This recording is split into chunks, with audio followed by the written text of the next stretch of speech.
What is up, my friends? How are we? It is Saturday night, and you are very welcome along to the Late Night Agenda. I didn't want to bore you with the full 2 minutes of the intro song. I just wanted to remind you it still existed because it's been quite a while since we've last used it. Obviously, the stream title of tonight is meant purely in jest to banter Arsenal fans and just, have a bit of fun with it. I don't really think they're going to choke, or are they? Let's wait and see. But look, big game for us tomorrow, as we know. A win against Manchester City would push us back up that league table a little bit. Obviously, send us into the international break in good form as well. But I really don't know what to expect from tomorrow. So do let me know how you're feeling ahead of the game. Somebody asked me yesterday, would I take a point? Truth is, I probably would. I'd probably take it even more so now that Arsenal drop points today. But look, of course, you want to win. We want to win the game. City want to win the game. So let's wait and see what happens tomorrow. So tonight, we're going to start talking about Florian Wirtz. We're going to speak about Dominic Szoboszlai. Lots of people coming out to basically just remind us we've nothing to worry about with Florian Wirtz. He's going to come good. Even Victor Boniface has something to say about him as well. Federico Chiesa saying he's one of the most talented people you've ever seen with a football. So loads to get through. We're going to talk about team selection for tomorrow, the league table, and anything else you want to discuss. It is Saturday night, and I hope you're all having a good weekend thus far. Right, John Jones said, loving a Craig Anfield Agenda anthem. It's somebody said holy AI generated song. You're right, it absolutely is, but it's a bit of fun, isn't it? Something a little bit different, better than sitting in silence waiting for the stream to start. So, where do we want to crack on tonight with? Let's start with, what's this one actually? I don't even know what this is. Right, let's start with Ali McCoist speaking about Mohamed Salah, because he's fair enough with his point. He said, the first thing you've got to say is, if there's one player in the country who's entitled to have a bit of a lapse in form, it's Mohamed Salah, because he's been unbelievable. And he's right. He is right. Mo has more wiggle room than most other footballers to have a little dip in form. But we've seen some promising signs over the last few games as well. So fingers crossed. Craig, did you see the Voltmata interview? Newcastle must be fuming. I didn't, Tanya, no. I didn't see it, mate. I was really busy most of the day today, to be honest with you. But if you said anything that winds up Newcastle fans, yeah, that's good with me. Tanya, we'll take that as a win. Sunderland doing really well this season. Absolutely, Michael. They were unbeaten, I think, at home. And that 2-2 draw with Arsenal saved their unbeaten record. So it's mad, isn't it? Like, Arsenal hadn't conceded a goal in, I want to say, 13 hours, something like that. And then they concede 2 today against Sunderland. So look, it goes to show you, Sunderland, they didn't come up just to try and hold their place in the Prem. They came up with some ambition, spent a lot of money over the summer, and at home, they are really difficult to play against. So no shame with Arsenal there dropping a few points. But of course, for us, hopefully it spurs us on and gives us, an extra little bit between our teeth for tomorrow. Donny Kerr said, hey Craig, reports of Dominic Szoboszlai contract renewal. Absolutely. We've been talking about this a little bit, mate, over the past few days. So Romano said it, and a couple of other journalists have said it as well. Liverpool are trying to extend the contracts of both Dominic Szoboszlai and, of course, Mr. Ryan Gravenberch. But there was an article today that I couldn't quite believe, to be honest. It comes from, Transfer News Live posted it, and the article said, Real Madrid and Manchester City are both monitoring Liverpool midfielder Dominic Szoboszlai, with the Reds increasingly anxious about his contract situation and his long-term future at Anfield. The piece goes on to say the 25-year-old currently earns about £120,000 per week, which pales in comparison to players who play in the position for other top European clubs. They go on to say that Jude Bellingham in Euro earns about €400,000 per week, which is, by the way, hilarious, because I swear when he turned us down to go to Real Madrid, there was talk that he was on really small money and that it was nowhere near the huge money that he would have been asking at Liverpool. And then there you are, he's on about £330,000 a week there, so hardly pittance. Bernardo Silva at Manchester City, £300,000 a week. Bruno Fernandes, Manchester United, £300,000 a week. And Jamal Musiala at Bayern, around £310,000 a week. The thing is, though, maybe Jamal Musiala aside, a lot of those players, again, maybe not Jude Bellingham, but Bernardo Silva, Bruno Fernandes. So they're at the tail end of their careers, where they're probably at their premium value right now with regards to wages. No doubt that Dominic Szoboszlai deserves a pay rise, absolutely. But to try and make out like 120 grand a week, is Liverpool screwing him? It's kind of unfair, right? That's a big bump, I'm sure, from what he was earning when he did come in from the Bundesliga. So I've no doubt the Reds will want to sit down. But just for shits and giggles, if you were Liverpool right now and you were trying to tie Dom down to a new deal, what would you be thinking would be a fair wage for Mr. Szoboszlai based off, I guess, his input into the team, his leadership? Yeah, be interested to know what you're thinking. For me, I think we'll see something between the £2,000 and £250,000 a week mark as a guess. If you can get him down lower, then happy days. But I would say if I'm in his shoes, I'm looking 180 upwards, something around that mark. Right, some super chats to get through. Let me catch back up. Fighting not to lose is the worst thing to go for, said FC Pitchside. It is, absolutely. But, all points are hard to come by in the Premier League, as we know only too well. Shane Gooner said, we've been average before. This just been getting away with it. Arteta locking up against Sunderland is a disgrace. We threw away 12 leads last season. So Shane and the legend, who I'm going to get to in a second, who are both Arsenal fans, I'm just bantering with the title tonight, lads. I don't really think you're about to collapse. I've given Arsenal all the credit I think they deserve this season, which is a lot. But you watch Shane week in and week out, mate, and I'm very genuinely interested to hear your take there on Arteta basically going defensively against Sunderland, because you're going there, potential Premier League champions elect.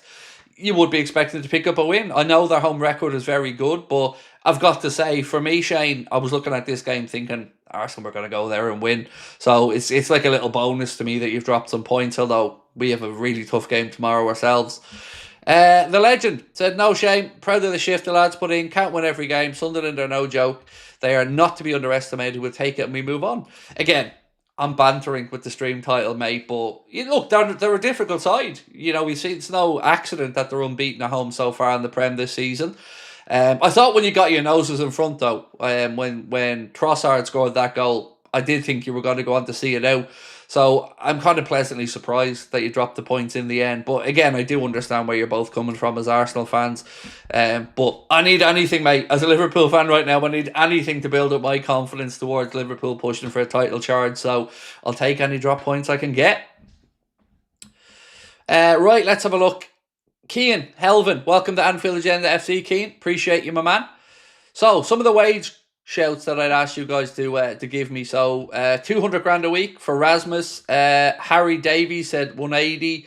LFC Pranav, 200 grand. RPE 1765, 220 with incentives. Save the Manual, 200. 225 for Graham. So, I think most people are somewhere around the 2-ish mark. 2, maybe a bit up. Lance Peterson said 280k. Honestly, mate, I think there's absolutely zero chance that Liverpool give him a contract worth that much.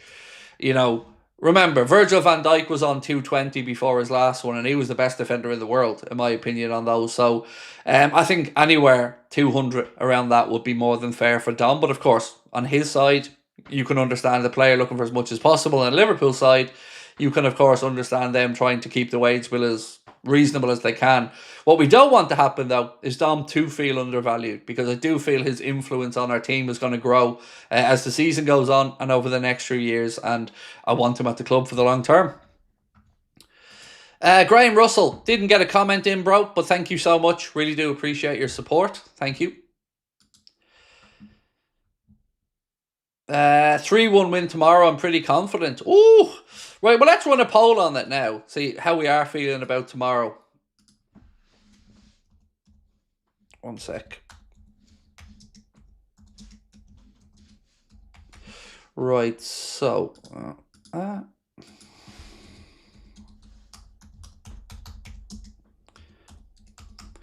let me just type all these out.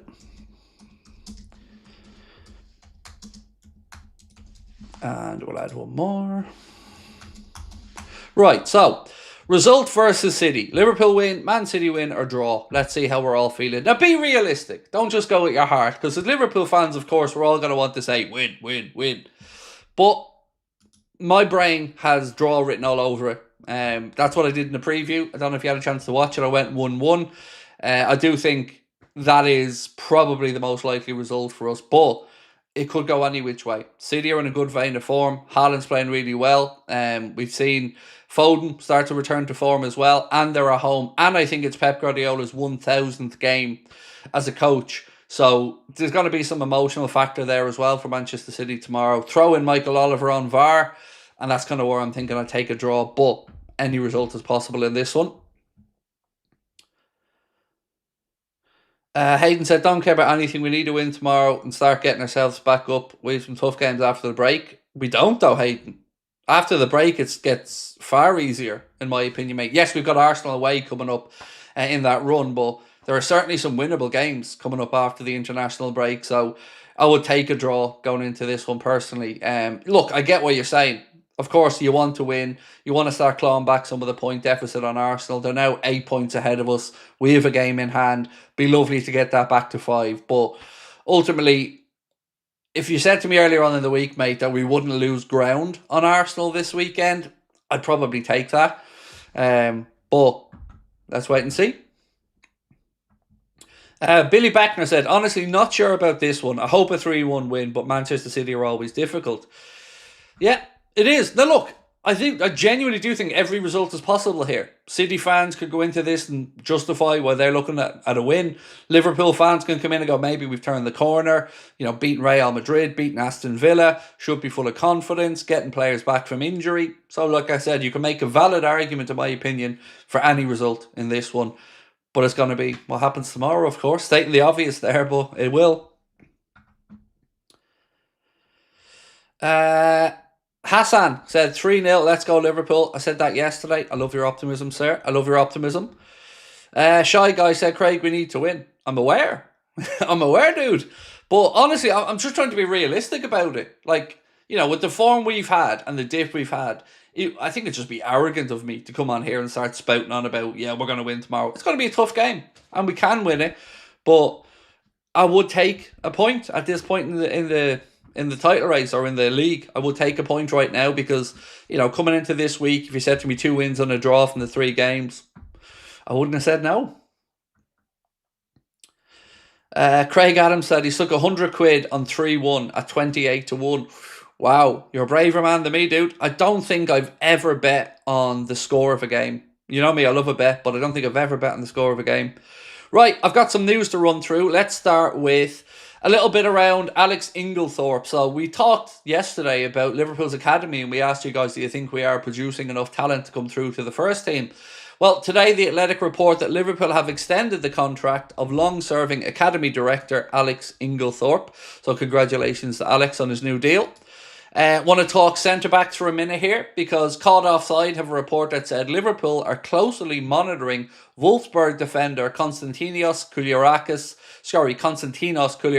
who's valued at about 35 to 40 million euro, so let's say at about 30 million pound.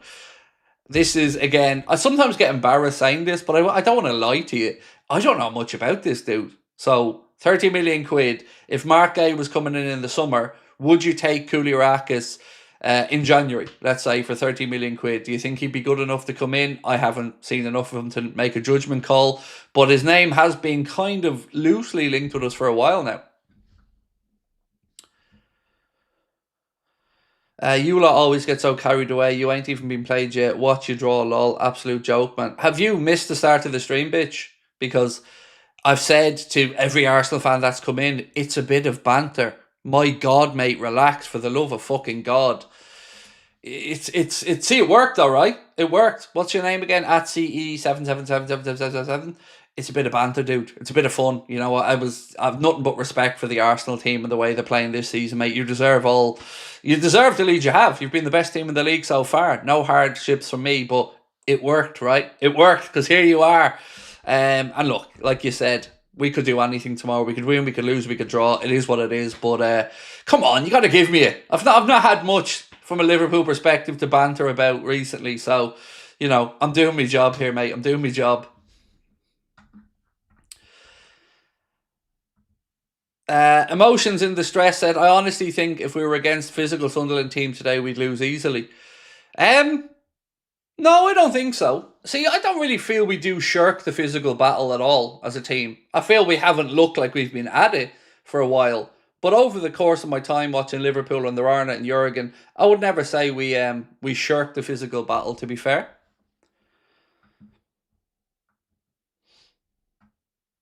Robert Robert Lennon said, I think if we get a positive result, it's mainly down to Szoboszlai.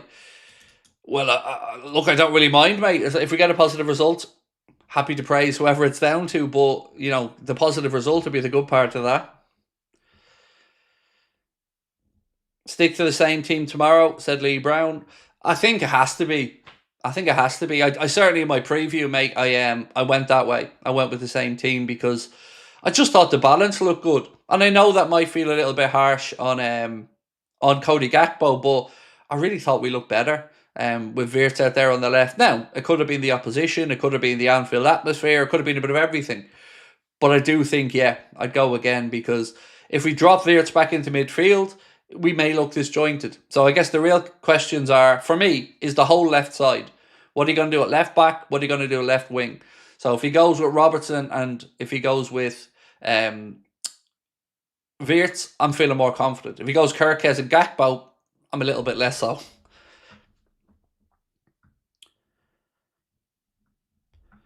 Then Cello, said, if Arsenal went all out, they would have won the game with Sunderland's mistakes. We need to go all out tomorrow and just do our best. I don't expect to win. I expect my team to work hard and give. I'm kind of like you on that one, mate. If the team works hard and gives 100% and puts in a shift, I can accept any result. It's when you feel like they're not out there, doing the hard yards, that I think as Liverpool fans, we often get frustrated.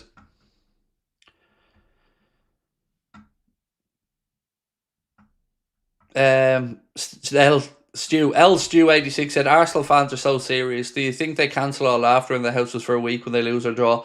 They're just, some of them are just very easy to banter with and wind up, mate. They get very defensive very quickly. Look, they're in a great position, and I think we'll all say so far at the start of this season, nobody can have any complaints that Arsenal are top of the league because I think they've been the best team in the league. But hopefully this is the start of a mini little wobble, because I didn't have them down to drop points today in my own mind. So, it takes the pressure off a little bit for tomorrow. Ken Barlow, not the real Ken Barlow, said, Craig, call me weird. You're weird. But I just have a feeling we're going to hit them for 5 tomorrow in performance we'll be talking about for years. Oh, if we win by 5 tomorrow, dude, you got to be back on here for the match reaction because I'll be giving you a big virtual hug, my man. I don't know. I can't even bring myself to think about hitting City for 5, in all honesty. I just, like our friend said a moment ago, a good performance, and we'll see what happens. But if it's a good performance, I think, because it'd be nice to know that we are building on where we are. It's never a disgrace to lose to City or draw with City at any time. But we just want to see that we are getting over that. Is it called a blip? I don't know what you call it at this point, but that shit show of a month. John said, do you think we should take a deal for Salah Van Dijk next season if it came? So, no, is my answer. And the reason is kind of twofold. With Salah, I think people are far too, I don't want to say deluded, that's not a fair term. I think the idea of Salah accepting being sold after signing a 2-year deal, I just don't think it's going to happen. Remember back the last time when he was inside the last year of his deal or getting to the last year of his deal, his agent or his advisor, Rami Abasisa, basically came out and said, it won't be happening because there'll be a lot of money there on the table for him. And nor do I want them to go. They both signed the contract for 2 years. And hand on heart, I think, from the club's perspective and from the player's perspective, everybody wanted to see those 2 years out. So I expect Mo to see those out. Now, I think the question for me comes, when do you start to look towards bringing in Mo's long-term successor? And that's, I think, I would like to start looking at that in the summer. Even if Mo has a good season and continues in next year, I'd rather have time to bed in his long-term successor or whoever's going to be the future player on the right over the course of a season than try to do it, just after he leaves. And, teams will know we're looking for somebody in that position at that point as well. So the price might go up. Damon said, Craig, do you think the media has been overhyping an Arsenal side that has been playing teams way below them? So, look, I don't know, but I will say this, Damon. It feels like the media have a mad horn for Arsenal wanting to win the league. Like, when you see Gary Neville almost making a mess of his little Gary Neville pants every time Arsenal score or get a good result, I ask myself, what world am I living in? What world am I living in where the ex-Manchester United star is almost creaming himself at the idea of Arsenal winning? Yeah, so there's definitely a mad desire to have Arsenal win a league title in some sections of the media. I won't deny that one bit. And I've never understood why, to be fair, because Arsenal are a good side, but my God, I can't stand Arteta. I can't. Every time, he's great when things are going his way. He's all smiles and giggles and ha ha ha, look at me, pet me dog, here's me light bulb. But when things don't go his way, you see the real snidey side to come out, the Evertonian side to come out at him, and that always makes me chuckle. But I've always been fair about it and said if they win the league, I will be on here to give them the credit because, you know, unlike them trying to belittle us when we won the league and make out like we won it because everybody else was shit, I won't be that insensitive, because if you win the Premier League, it's irrelevant what others have done. You've won it and fair play. So if they win it, like I've always said, I'll congratulate them. Nathan said Wirtz and Robbo have to start on the left side. I'm with you, sir. I'm with you. 100%. I dare say I think most people in the chat would agree as well, Nathan. And thank you so much for being with us as a member for 3 months. You're a living legend. Well, that means a lot. I appreciate it. The living part especially. As long as we can keep that part going, we're all good. So, I said this the other night. I'm going to keep repeating it in the hopes that somebody can come and save us. The table. We're struggling to find a table. This is kind of... Nope, that's not the one. We're looking to find a table for the channel, for the new studio. And I'm really struggling to find anywhere to build one, make one, get one. So anyone out there that works in factories that make big tables or office furniture or anything, please do reach out, because I spent the whole day today online again trying to find one, and it's proving very difficult. Right. More news to get through. Let's talk Bastoni, because... I swear Ficajes are the ones that linked us to Bastoni a few days ago. I swear it was. And now the same account has said Italian defender Alessandro Bastoni intends to remain at Inter Milan, delivering a setback to United, City and Liverpool, who all want to sign the 26-year-old, and the Italian club value him at about €100 million or £88 million. So... that didn't last long, that little dream of Bastoni. And look, it always feels like he would want to stay in Italy, to be fair. But, yeah, would have been nice. Donny Keir, thank you, man. Appreciate that. Right, Keane Bennett said, I'm telling you now, Arsenal will have a bad run because they have the North London derby at home, Bayern at home, Chelsea away in their next 3, mark my words. Certainly is, it's a difficult enough run for them after the international break. If I remember correctly, I think they have the North London derby at their gaff. But still a tough run, and that Bayern Munich game is going to be interesting as well. Emotions in distress that Arsenal fans are delusional everywhere around the world, even here in Ethiopia. Look, there are lots of good Arsenal fans, let me say that. I have the pleasure of knowing quite a few sound Arsenal fans. But some of the online Arsenal fans and some of the fan channel content around Arsenal outside of my friend Lee Gunner, I think can be a bit cringy and a bit... And look, I know me talking about cringe is ironic, but yeah, I agree. They're just not very sporting a lot of the time, you know? Like, how hard would it have been to just congratulate us on winning the league? And what I really, really always hated about some of the Arsenal fans online is they were cheering on City to win the league over us, when we all know they're most likely a bunch of cheats who have 115 charges against them right now that we're still waiting on the outcome of. And it always didn't sit well with me that they would rather potential cheats to win the league over a team who's done it the right way. Because how many times have I come on here and said, look, if Arsenal win the league, I'll credit them because they've done it in the right way. They've acted within their means, they've acted within the rules, and if they built a squad that wins the league, it'll suck for me as a Liverpool fan, but I'll credit them for it because it was done the right way. I just wish they would have done the same with us, because both times we've won the league in recent years, they've tried to undermine it, and it just shows a real lack of class, in my opinion. Amanda, how are we, Amanda? Said, such a shame that Diaz won't be available in the Bayern game against Arsenal. Well, he deserved his red. To be fair, he did deserve his red. Horse with no name said, do you think they'll finally say goodbye to Arteta if he doesn't win the League or Champions League this year? Hand on heart, they should. And I'm not trying to be a wind-up merchant with that. At what point do you say close enough isn't good enough? He's assembled a very, very good team.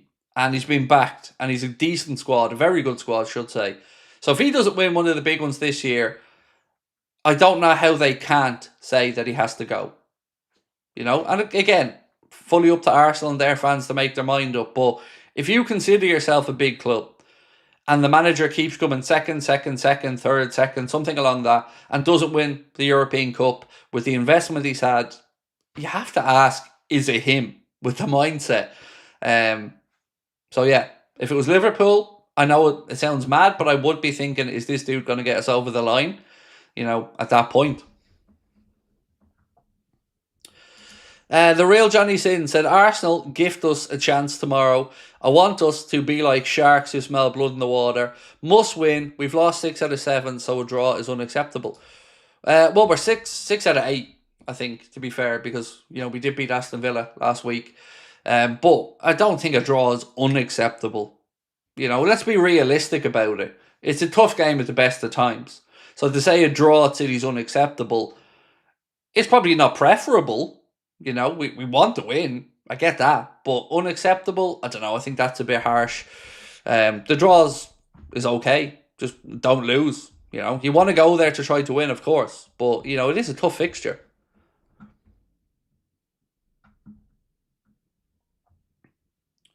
Billy said, to be fair, Twitter's the most toxic place ever. I'm not on Twitter, dude. So I don't see anything on there. I'm talking about in my comments, in the comments of some of the shorts that we post, jumping into the chat sometimes, and certainly when I watch little clips of the content that some Arsenal fans make, that's the kind of ones I'm talking about.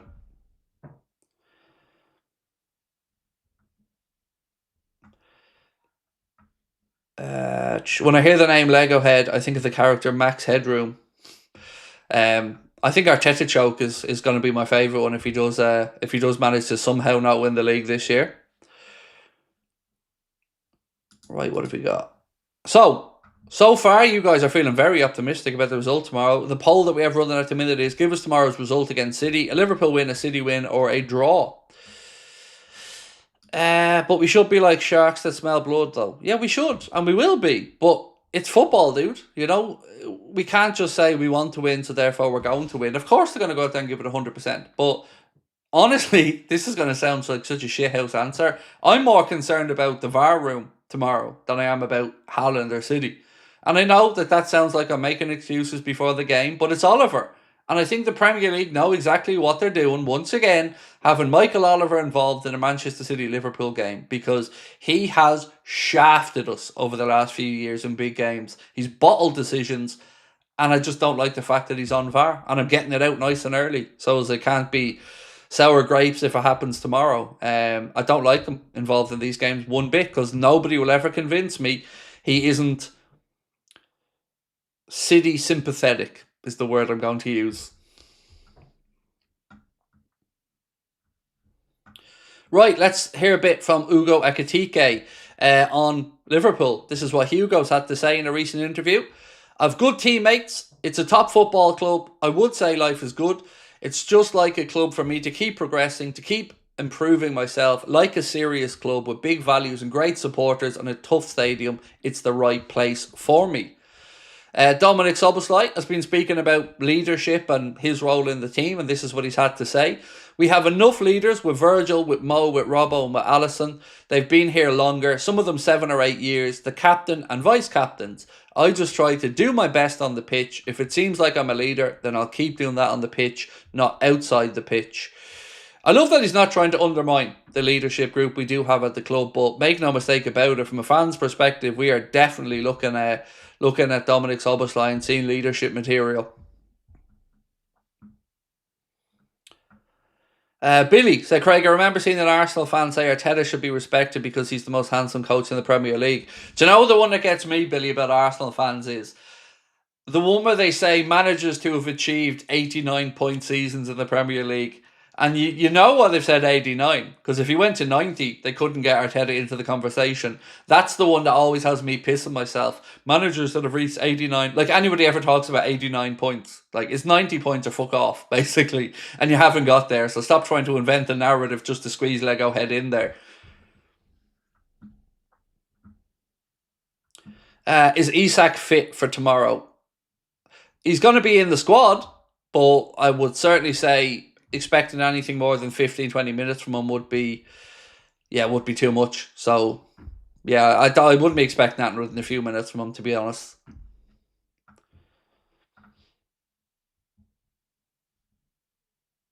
'89. I know, Michael. It's hilarious, isn't it? I could when it was shown to me first, I thought, I wonder why they've gone for 89 points and not 90.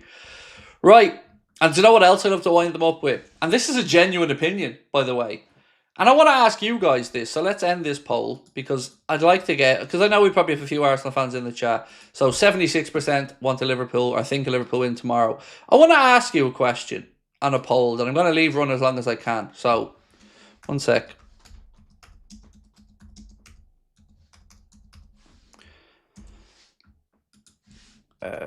Right.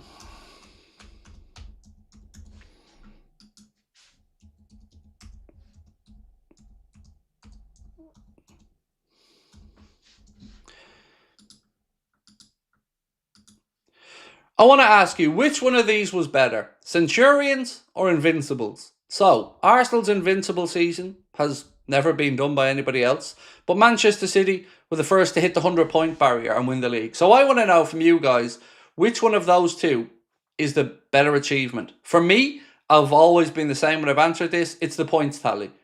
Centurions is better than Invincible, in my opinion, because they put the most points on the board. They've won the most games of football. They've got the most points. It's that simple to me. And it really bugged me that year that we didn't get there. We got to 99, I think. So, for me, it's always... And I hate Manchester City in this current form, and I hate how they were built, and I hate a lot about them. But honestly, I think Centurions is a bigger achievement than Invincible. Nomad said whoever gets the most points is the best team. That's kind of the way I think about it as well, mate. You put the most points on the board, that's the one. Someone said Preston did it. I'm thinking about in the Prem era though, Paul. I'm glad to say I'm not old enough for the Preston one.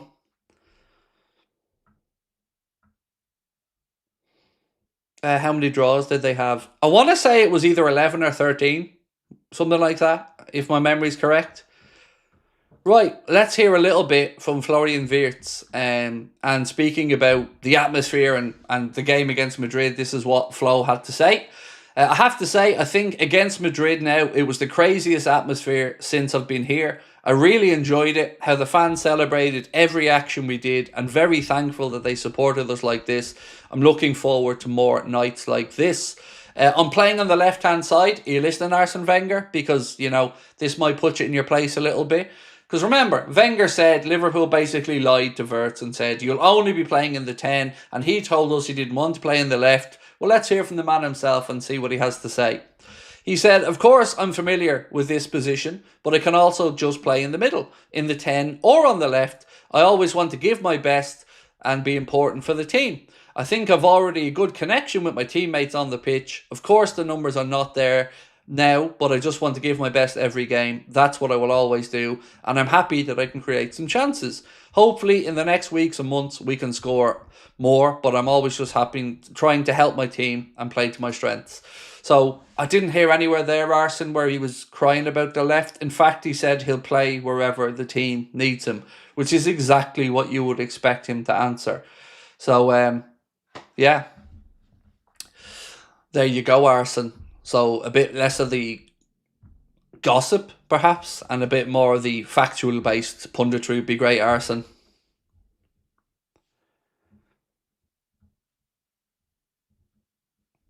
The City versus Liverpool rivalry in recent times has been by far the best standard of football we've ever witnessed in English football, not even a debate.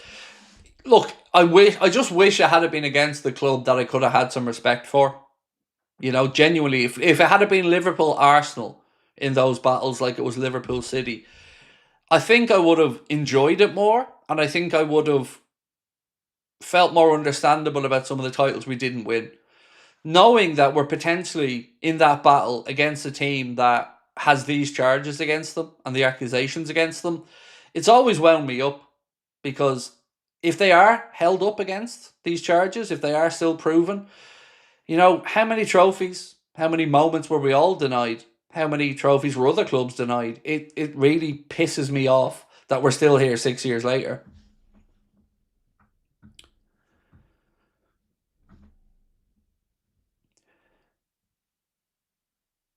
Arsenal got a special gold Premier League trophy for the Invincible season because it was a bigger achievement. No, they got a special trophy because they were the first team to do it. Show me anywhere where they got it because it was a bigger achievement. And look, there's a poll there in the chat right now. Football fans are having their say, dude. This isn't just me giving an opinion, and so far it's pretty one side to the Centurions. And honestly, I don't even know how it's a debate, because look, going unbeaten's great, but putting up 100 points, I think that's a better achievement because it shows a higher standard. It shows more wins, on every front.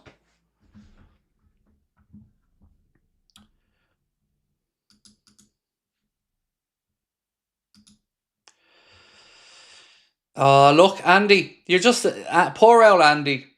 It's always the same, Andy, isn't it? Go straight to Heysel. When you can't win an argument, go straight to Heysel like a little bitch. Again, Andy, I don't even need to discuss that because it's such a sickening comment for you to make. Just because I said I didn't respect a cheating club, you went straight to murderers. That says a lot more about you, dude. And we all know you wouldn't walk into any pub, any city, anywhere in Liverpool and say that. And you also know it ain't true, right? If you actually spent the time to look into the situation and learn about it, you'd probably be a little more understanding of it. But you can't do that because, once again, it's straight to whataboutery. Can't deny the charges. Can't deny that City have been cheats. But you can just come back to try and belittle somebody else with it because you can't defend your own position. I win. Always. Simple, man. It's easy. Whenever anybody goes to whataboutery, I win. You lose the debate because that's all you fucking have. Now, toddle off, you sick little fuck. Right. City will get away with it and maybe a slight point deduction. I don't think they will get away with it. Because I don't know if everyone's taken the time to really look at the charges. Some of them are pretty straightforward. I don't think there is a way for them to wriggle out of all the charges.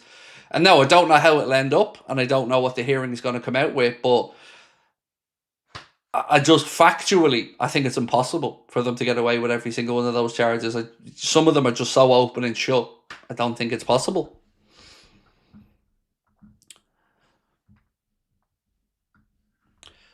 Craig, imagine if Arsenal don't win the league this season.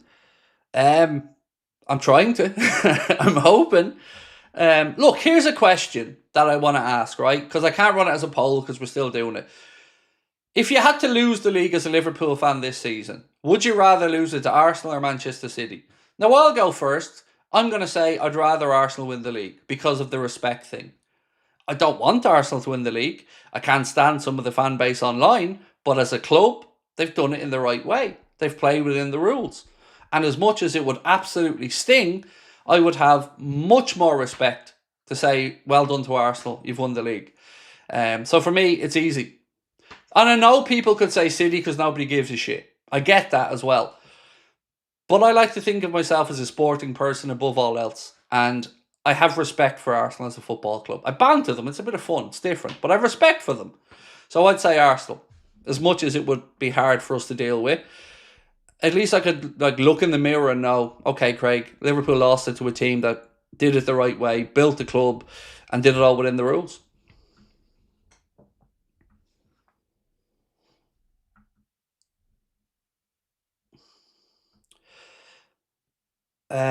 City, Arsenal, we never hear the end of it. But isn't that like, I don't like the argument as we never hear the end of it because that's sport.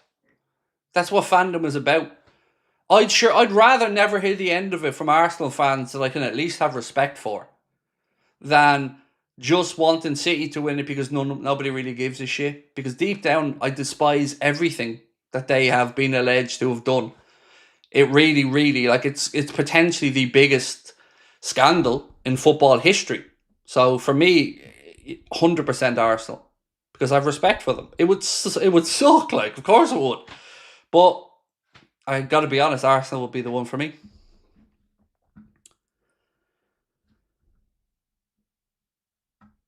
We won't hear the end of it if Arsenal win the league. Yeah, but that's fandom. You know, that's part of what we do. And not hearing the end of it is shit. I get it, but like for me, it comes down to decency and respect, and I have it for Arsenal because they haven't tried to cheat their way to success. Whereas Manchester City have the charges against them. We've all seen their Spiegel articles. We've all seen the way they've carried on, the emails. So yeah, for me, it's 100. It's an easy question. It's always going to be the club I have respect for. Sonder said Arsenal fans would say Invincible would be better than winning 37 and losing 1 because they didn't go unbeaten up to Sunderland. Look, the Centurions thing, it is a debate. I totally understand.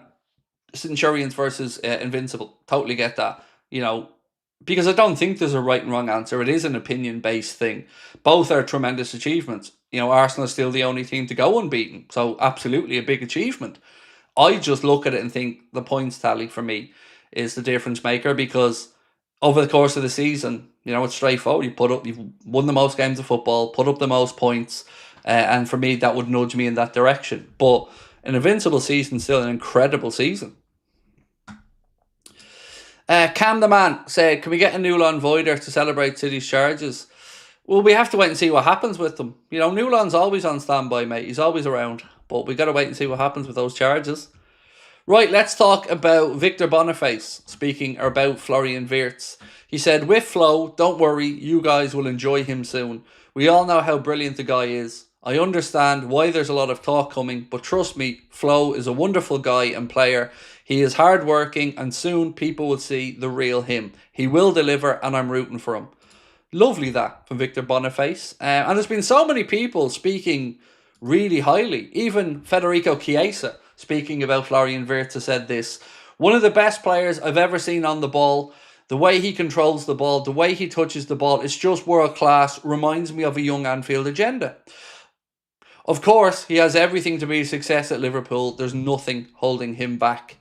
Just one football legend after another, or one, you know, professional after another, singing his praises and saying he's too good for it not to work out. And I absolutely agree, which is why I've never had any doubt in my mind that it will be just a matter of time for Wirtz to come good.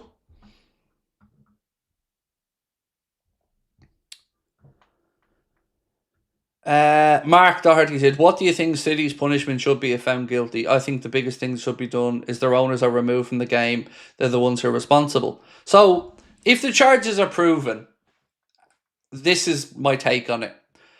I'm a big believer in accountability, right? Remember when we had a conversation a few months back about Chelsea self-reporting some of the financial irregularities that they discovered after Todd Boehly and co. bought the club from Abramovich?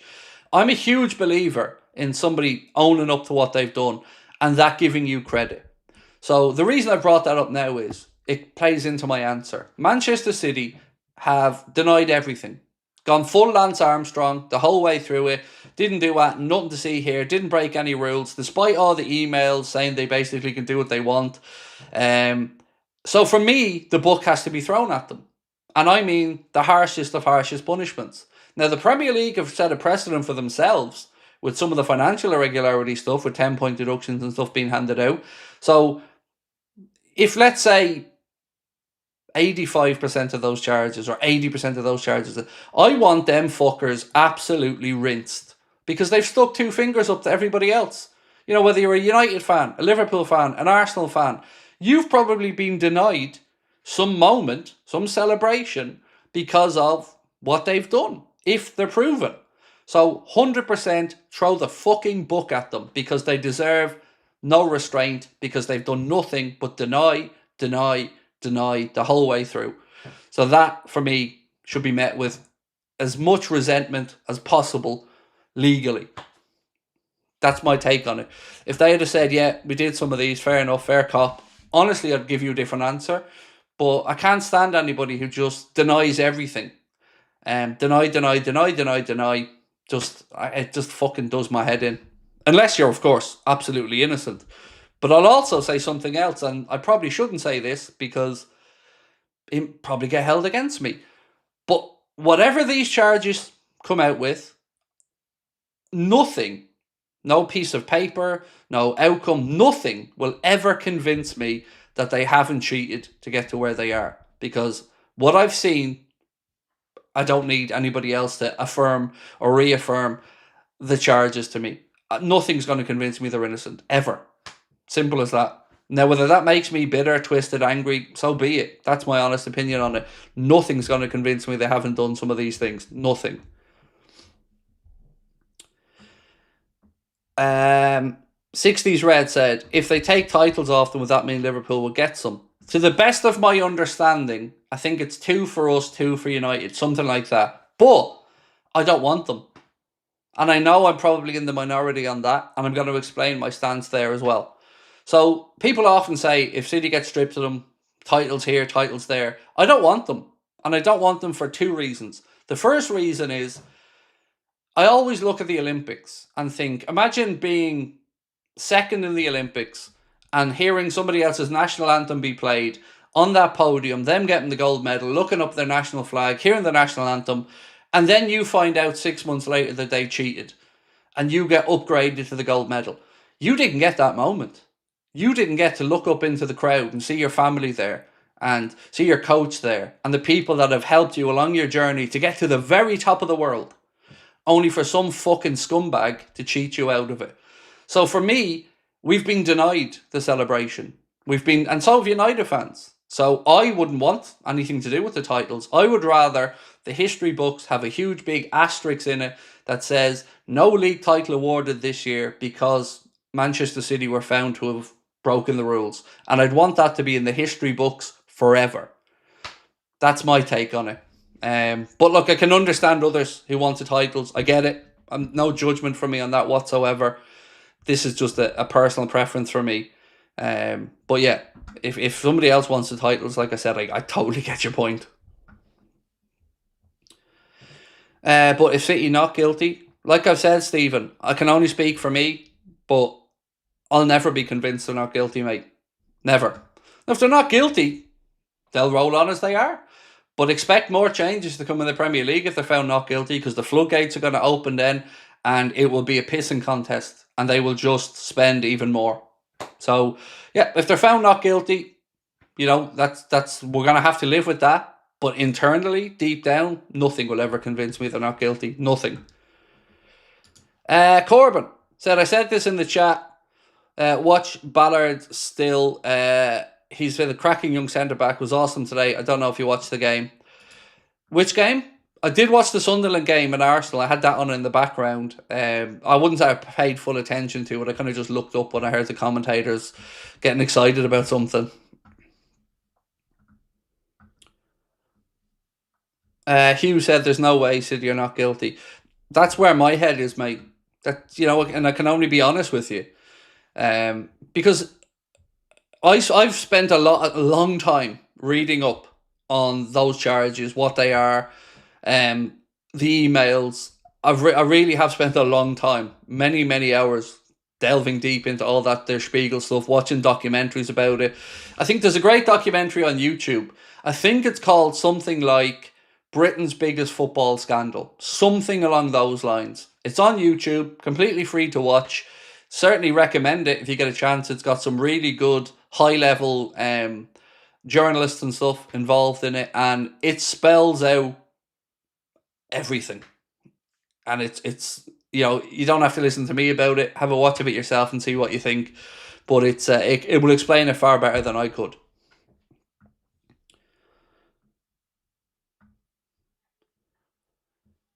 JT said, I kind of agree with the no titles awarded, but it would be a credit to Klopp's legacy to claim to his story. Totally understand it, mate. And I would be the same for United fans if they wanted the titles. I could totally understand that as well. And for the reason you've said, it would be 100% another nod to Jurgen's legacy. Totally get that. But we were denied it. We were denied the celebrations. And that's the part that will ultimately sting. Like, how many clubs, let's say, have been knocked out of cup competitions then? Like, if City are found to have broken these rules, well, that's how they got to the European Cup. That's how they built a club to get to that level. That's how they built a club to get into Europe every season. And what have they denied? How many clubs have they denied? So it could become litigation central if the charges are held, because how many clubs will say, well, we were denied a European spot because of them, or they beat us in an FA Cup semi-final, or we were knocked out of the Champions League by them. It's nuts. Craig, sorry to bang on the advertising boards at Sunderland being moved closer. That would have happened if there was an injury. I would imagine, and I don't actually know the answers to this 60s rep, but I would imagine that there has to be a minimum distance between them, but I honestly don't know, dude. Craig, do you think we could have opted for Aït-Nouri since he's more comfortable on the ball to invert? He was somebody that was looked at by Liverpool and was certainly assessed. I remember having this conversation with David Lynch a year and a half ago.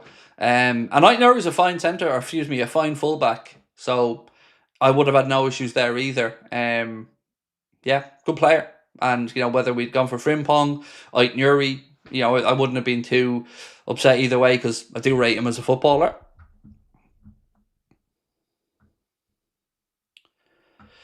Harry said, hey Craig, sorry for the typos. I'm a bit drunk after a bottle of wine. Nothing wrong with that, mate. Enjoy at the Village Fireworks. From a United point of view, I agree with everything you've said, including not wanting the titles. Did you watch our game versus Spurs? I haven't watched it, no. I've seen the result. I'd seen 2 goals, 1 for each side in injury time. I'll watch Match of the Day later on. But 12:30 kickoffs aren't for me unless we're playing Harry. Yeah, appreciate your input as always. And look, enjoy your night, mate. I'm glad you're enjoying yourself out in the village, having a bottle of wine. Nothing wrong with it, dude. It's the weekend. Have a good one. David said, evening Craig, bro, and our lovely community. Always a pleasure, David. Nice to see you in, sir. If the Premier League find them guilty, will UEFA go after them again? So the problem with some of the charges with UEFA is they were time barred. So that's pretty much how they got away with the charges for Man City, is that their own statute of limitations ran out. Premier League doesn't have that.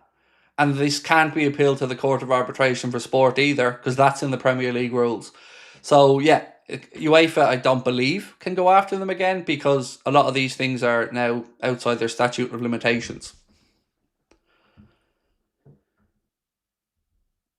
Dramil said, what a day we've had, and what a weekend party with football at a pub is always lit. Nice. Enjoy. I'm glad. Look, I'm delighted to hear so many of you having a good weekend. That's class.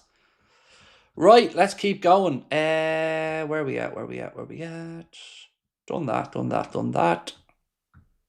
Yeah, I think I've gone through most of my notes there, actually. This one said, we've done that one already, yeah. So I've gone through most of my notes. Has a massive taint on Guardiola's career if they're found guilty. Yeah. And look, that's the one part of this I kind of feel sad about, because I ask myself a lot of the time, does Guardiola really think that they're innocent? Does he really believe it, or is he just telling the company line? I don't really know the answer to that. I don't. But he has been vociferous in his belief that the club is innocent. And you don't know what information he's getting. But like anybody else, if he took time to have a read up on it, I'm sure he'd have some questions. So it will taint his legacy. That's somewhat of a shame, because there's no denying the man's coaching ability and greatness. But, you live by the sword and all that. Ollie said, massively disagree. He played no part in the cheat and he won titles. What he was given by the club. Yes, but he defended the club and said, I believe we're innocent. So, he did have a part to play in it. And at the same time, mate, common sense. Let's be honest about common sense. That he, growing up, knew fuck all about City, I'm sure. Was it when he was in his playing days. And he came into that project for one reason only, because there was a load of dough involved. He didn't have a love of Manchester City, didn't even know they were relevant, probably. So I massively disagree on that. What else is he supposed to say? Exactly, but I don't give a shit because it's all part of the same thing. You're all part of it. You know?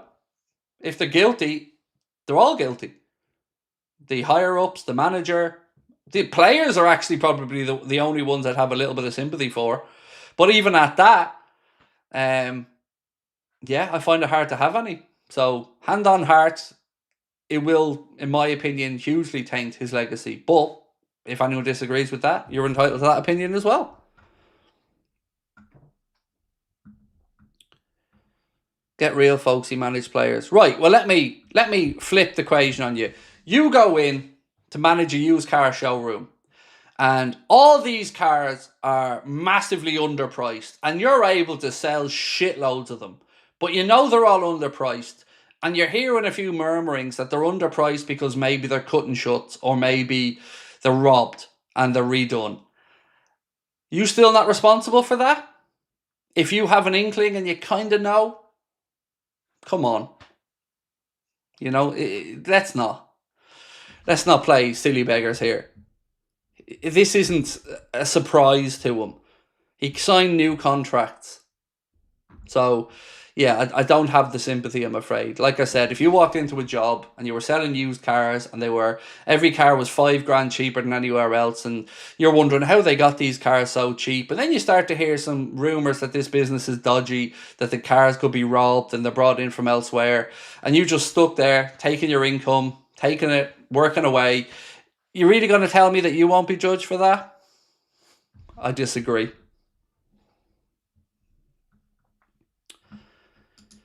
David Massett said, I fancy a 2-1 win for the Redmen tomorrow. I'd love that, David. I'd be very happy with that. Someone said I'd have sympathy for their fans. Yeah, I can get that. I can get the fans part because they don't have control over what happens. And they're hardly not going to want to support their team. And I know some City fans who deep down have had some questions to ask about it.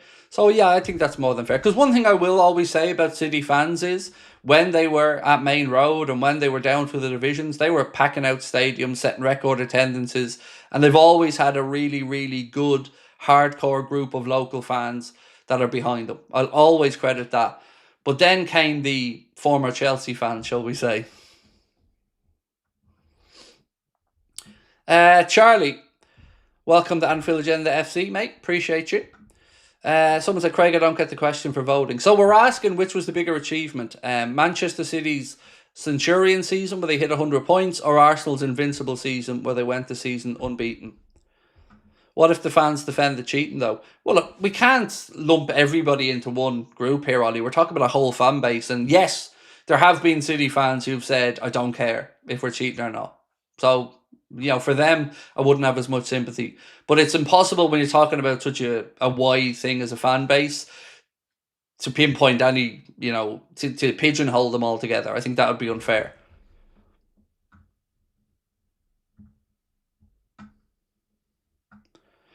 I thought I saw Pep said he would quit if they were found guilty. Yeah, shock horror. He'd quit if they were found guilty. Not because they're most likely going to be relegated or because all the money will have dried up at that point. It's definitely out of principle. Principle wasn't there beforehand, but if they're guilty, suddenly it becomes a matter of principle. And all of a sudden, they lied to my face. Well, yeah, when you're also probably going to be nowhere for the next 10 years and lose a load of players, mate. But okay, it's on principle at that point. I don't know. Yeah, I'm just not having that. Right, what else we got? Pep is guilty just because he wasn't the one who directly committed the crime. That doesn't mean he's not innocent. Staying quiet, lazy, and hiding the truth is nearly as bad. Look, let's not, again, football's a grubby business. It is. Outside of any club. It isn't the squeaky clean business that sometimes we wish it was. I mean, just look at the governing bodies of world football and European football. I think we'd all have some questions about the new FIFA Peace Award that they've suddenly come up with all of a sudden. That's very fucking much of a coincidence that. Lewis said, for me, I hate Man City and Real Madrid with passion. I have respect for Everton and Man United, though they're rivals, and I'm glad to see United doing well. For me, respect is an important word there. And what I would view about Everton and Manchester United is it's a healthy sporting and geography-based rivalry. So I agree with you on that. I've no problem losing to the better team. Like I said, if Arsenal win the league this year, I'll be on congratulating them because they'll have deserved it. But I just don't have time for cheats. And on Real Madrid, Lewis, I just don't know enough about their situation. You know, I don't follow Spanish football as in depth. But from the outside, it definitely feels like them and Barcelona get way more leverage than the rest of the clubs. I mean, even it's set up for them to keep winning, both of those clubs. The TV deal, even they get more money from. You know, Premier League TV deals split far more fairly. So, you know, that's... I don't know enough, though, about the Real Madrid. I know they've been bailed out, I think, in the past or whatever, but, you know, it'd be unfair of me to put them in the same category as City.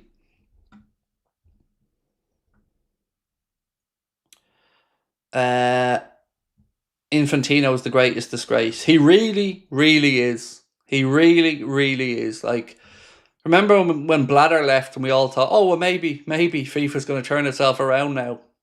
Yeah, not so much. Right, so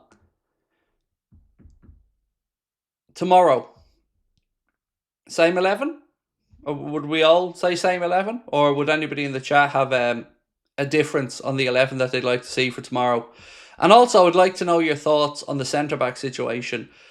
We've asked this quite a few times, but is there anybody who thinks Canada is going to stay? Because I'm looking for reasons to be hopeful on that, but I'm not seeing much to work with. Johnny Sin said, a couple of fines and a point deduction. That is the most throw off a title challenge for the season. That's all they'll get, if even if every charge. Legally, that's not possible, mate. So I'm not trying to undermine you or anything, but illegally it's not possible because they've already set a precedent for each charge when it comes to some of the financial irregularities, which is 10 points. So if these are, it could be 10, and it's how those 10 are done. Are they all stacked on top of each other? Is it done over multiple seasons? Are they going to be removed from European qualification or being allowed to qualify for Europe? Don't for one second think, like, we all assume that every other club's going to just roll over as well here. Do you not think, as annoyed as we feel, that Arsenal's owners, Liverpool's owners, United's owners, Chelsea's owners, they're all sitting here going, yeah, come on now. You know, because there's a lot of money invested in this as well, and a lot of bragging rights. So I don't for one second think that it's just going to be as simple as if they're found guilty to be a couple of 10-point deductions and that's it. There will be lawsuits coming in left, right and centre, all over the shop. Right, so same 11. Most people saying same 11. I'm just trying to see anyone that said different. I think Canada is gone, said Mark. Oh, Keane, you think Ibu signing? Look, maybe I should phrase this differently. Do we all want Ibu to re-sign? Maybe that's a fairer question. Because I do. You know, I still want Mark A to come in, but I wouldn't mind the defence of Mark A, Canade, Van Dijk and Giovanni Leone next season. I wouldn't say no to that one bit. Again, increased competition for starting places should rise everyone's level. So, as a fan, I want the best collection of centre-backs we can have at the club, and if Canade signs a new deal, happy days.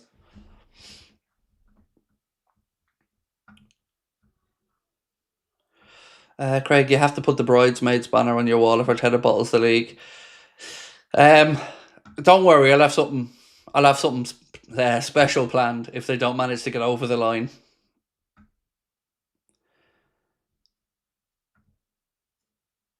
I heard a comment saying if Declan Rice wins the league, he's already surpassed Steven Gerrard's legacy. Well, he has, to be fair, because he has played for two countries, unlike Steven Gerrard, who just played for the one country. So, in that regard, he's already passed Gerrard's legacy on the international stage. You know, multiple nationalities, Declan Rice. But, that comment is bullshit because has he got a European Cup, Declan Rice? So, no. Look, you won't find a single person with any type of sense that would even say that he would come close to Gerrard's legacy yet. When he's finished hanging up his boots, who knows? Declan Rice is a great footballer. But anybody who just wants to talk about that from Gerrard's legacy either didn't watch Gerrard or is just a hater of Liverpool. Simple as that. Because it's not even a conversation. PDHYWRD said, Haaland doesn't worry me too much. He usually stinks his way through matches against us. Oliver worries me far more. I'm with you, mate. I'm with you. Not that I'm not worried about Haaland because Haaland's a good player. But Verge usually does do well against Haaland. So in that regard, yes. But I would say, look, even if we do stop Haaland, I would say at this minute Foden's full of confidence as well. So I'd certainly be looking to try to keep him quiet. He's picking up some good pockets of space again and isn't afraid to shoot from distance either. So, but yeah, I'm with you. I'm more concerned about VAR. I'm more concerned about Michael Oliver there than I am about anybody on the pitch. Craig, in your opinion, what's been the best performance of the Slot era? Anthony, I'm probably not the best to ask about that because my memory's shocking, dude. Right, I'm trying to think back last season. The hammering of Leverkusen I enjoyed at Anfield in the Champions League. The victory over Manchester City in the same week we beat Real Madrid last year, I really enjoyed. I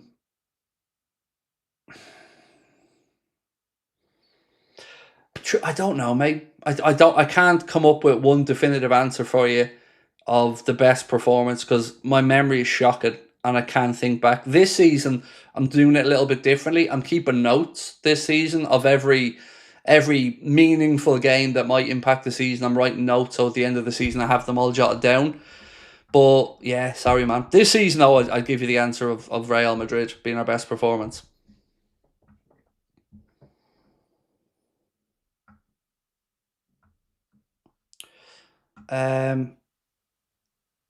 Is there only me that thinks that Arsenal are cheats? In what sense, Carl? Genuinely interested to know this one. The Barcelona 4-0 Nick wasn't in the Arne era, mate. That was in the Klopp era. Yeah, sorry, Carl. I'm really interested to see your point on that one. How you think Arsenal are cheats because I don't. But maybe I've missed something. So that's why I said I'm interested genuinely to see what your answer is.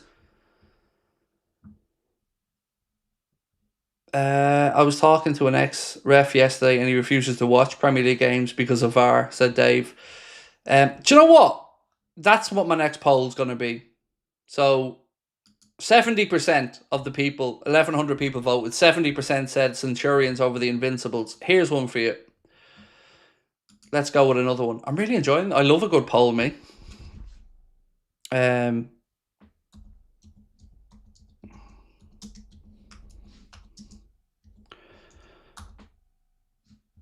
No, I'm going to word this even easier.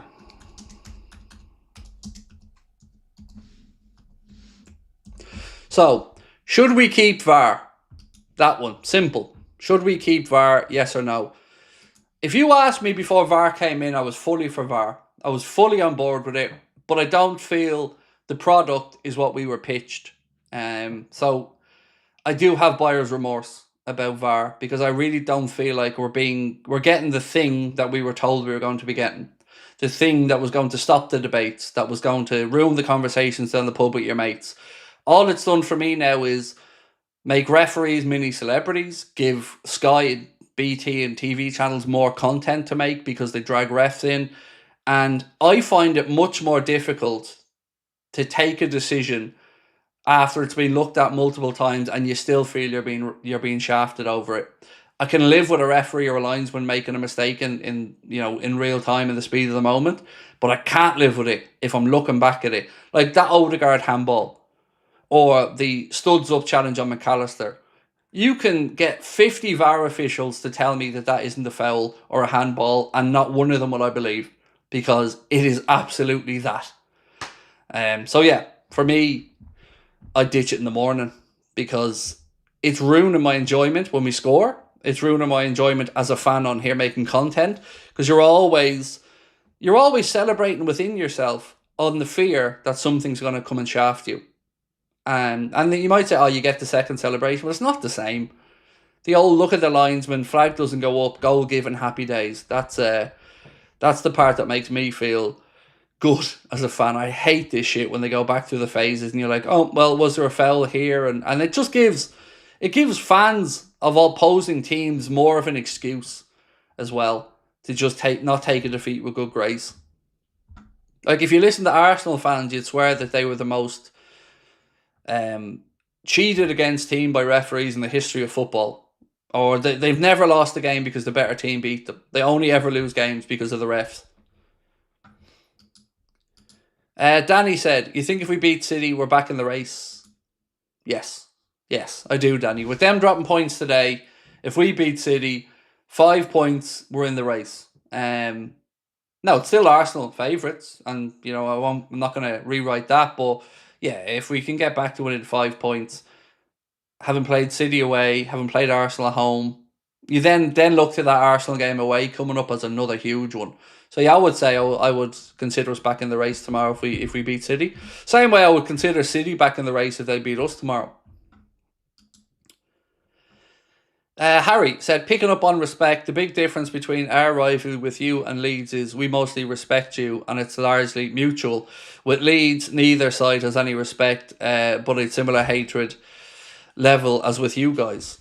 So I don't actually know the actual root cause of the Leeds Manchester United hatred. From my perspective, though, I can always say to you, my rivalry as a fan for United is a respect based one without any shadow of a doubt. Like, I know the history of the two clubs helping each other behind the scenes. It's a respectful rivalry for me, mate. I want you to lose more than any other team, but that's because I have respect. And obviously, I'm haunted by those United teams of the 90s and early 90s that were winning league titles for fun, and I'm sitting back as a Liverpool fan going, oh my God, I don't want to go into school on Monday, I don't want to do this. So yeah, respect is definitely the right word for me as well. Ollie said, VAR for possible red cards and anything within the box, or would that make it a waste of money? And no, look, I think we'll all have, Ollie, different views of it. Like, for instance, there's certain things I like about it. I think the offside stuff, I've no problem with that. Goal line technology has been great. I'd like to see goal line technology, if possible, done all around the pitch. I think it's impossible for a linesman to look 50 yards across the pitch and see if a ball's in or out. I don't know how any human's supposed to be able to categorically see that. And red card incidents, yeah, I can see that as well as being maybe one worth asking the ref to have another look at. But I just don't think the clear and obvious thing, I don't think we've gotten that right. I think that is still, and it's always going to be somewhat subjective, but I think it's still way too open to interpretation. What is clear and obvious? Like, I remember United got a penalty given against them last year. I think it was Michael Oliver on VAR for something that is absolutely ridiculous, and the VAR had no business interfering in it. I can't remember what game it was, but I remember just thinking, this is one of the biggest VAR farces for a referee being sent to a monitor. And also, when referees get sent to the monitors, I don't think they're implementing VAR correctly, because they're only supposed to show it in slow-mo, as far as I'm aware, if it's inside or outside the box and you have to see that exact moment, or potentially for a red card incident, I think. Other than that, they're not supposed to play VAR in slow motion. And how many times do we see the referees go over to a monitor and it's freeze-framed at what looks like the worst moment? So it looks like the most obvious elbow to the head, the most obvious handball, and it's almost like they want to make the referee's mind up for the ref before they get to the monitor. I spoke about this the other day watching Shamrock Rovers playing against AEK Athens, and AEK Athens got awarded a penalty in the 90th minute, and the ref was sent to the monitor at the point where the Shamrock Rovers player kicked the ball up onto his own hand. But what it didn't show was the 2 seconds before, where the Shamrock Rovers player was being dragged down to the ground by the AEK Athens player. They'd frozen it just at that point. That does my head in. Show them it in real time. If they can't figure it out in real time, then it isn't a fucking clear and obvious error. No need for the slow-mo shit, because it makes everything look far more intentional. Everything. Where are we at? Tijani, Cherky, O'Reilly, and especially Foden will all be lurking in and around the box. Expect a lot of third-man runs. Our midfielders must track them. We've disagreed with a lot tonight, mate, but I agree with you on that one. Yeah, I agree. Look, I just hope it's a good game tomorrow and both managers go to play, and don't... How many times do we build these games up and they end up being overly tactical affairs? So the first 15 minutes is going to be interesting because it's going to be loud in there. I think it's Pep's 1000 game, like I said earlier on. So atmosphere is going to be good. And yeah, if we can get through the first 15-20 minutes, I think I'll grow in confidence.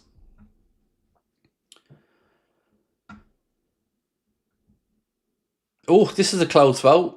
So we're asking, should we keep VAR if you're coming in? That's the poll we're running at the minute.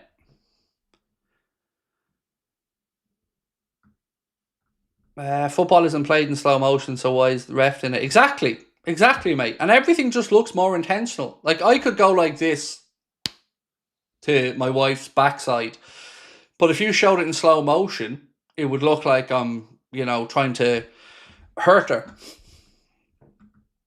I don't know why slap my wife's arse was the first thing that came to my mind there, by the way. But to be fair, I don't let her walk by without smacking her bum because I don't think she'd respect me if I did. Also, never let her walk out and through an open door without giving her a smack on the bum because it's my way of saying, I still love you. You still got it.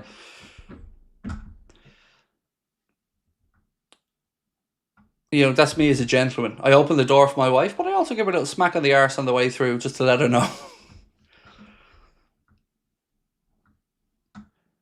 Slow motion things can be really misrepresenting. I mean, you could slow down a sneeze and make it look threatening. Exactly, Billy. That's why it does my head in. If the refs can't spot these things in real time, then why are we even sending them over to the monitor to look at it? Let alone them try to look at it from 6 different angles, rewind, stop, fast forward. It just, if you're looking that long, you're looking for something that's not there. So chivalrous, Craig. You know me, Remy. Honestly, I'm a gentleman, dude. What can I say? It gets to the point sometimes, though, where my wife actually sticks her arse out as she walks past because, she knows what's coming. Craig, you handsome man, are you for or against VAR? At this moment in time, I'm against it, mate. I'm against it. I do have buyer's remorse. I was fully on board with VAR when it was being implemented, but now, no, not for me. I just don't like. I don't like how it makes us football fans feel.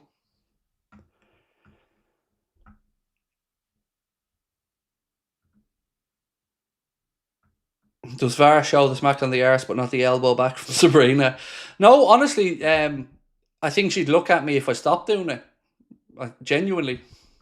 I think that I'd probably be more likely to get the elbow if I stopped doing it than doing it.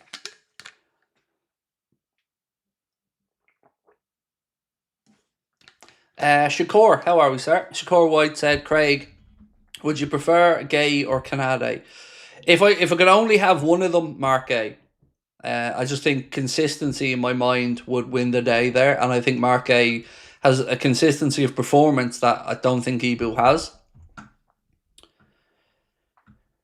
How's Harvey? He's very confused at the moment, Nick, because there's a lot going on in the back garden, obviously, with the office being built, and his domain is being impinged upon, so he's a bit confused at the minute. But he's good, my man. He's good. J Bo, excuse me, said, I hugely miss being able to celebrate goals in the moment. They happen and no, it's been given. That's why I like the early rounds, mate, of the League Cup. It is back to the old days of quick look to the line, no flag, happy days, go and celebrate. As a content creator, when we score a goal, be it a goal that, let's say, gets us back into a game or a goal that wins us a game late, every fibre of you wants to celebrate. But I'd be a liar if I said I'm not second guessing myself at times now and almost dialing down the celebration for the fear of VAR may be coming in.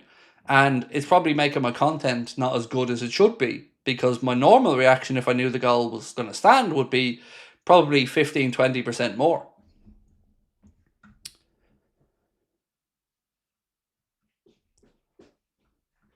Paul said VAR needs going and ref and linesman should be much higher standard. I think, if I'm not mistaken, was it Norway that removed VAR from their league? I think they were the first major or the first European league to bring VAR in and remove it, if I'm not mistaken. Oh, J Bob said, I can't not do it, dude, because, you know, you put in your comment and it's got to be said. Soft kitty, warm kitty, little ball of fur. Happy kitty, sleepy kitty, purr, purr, purr.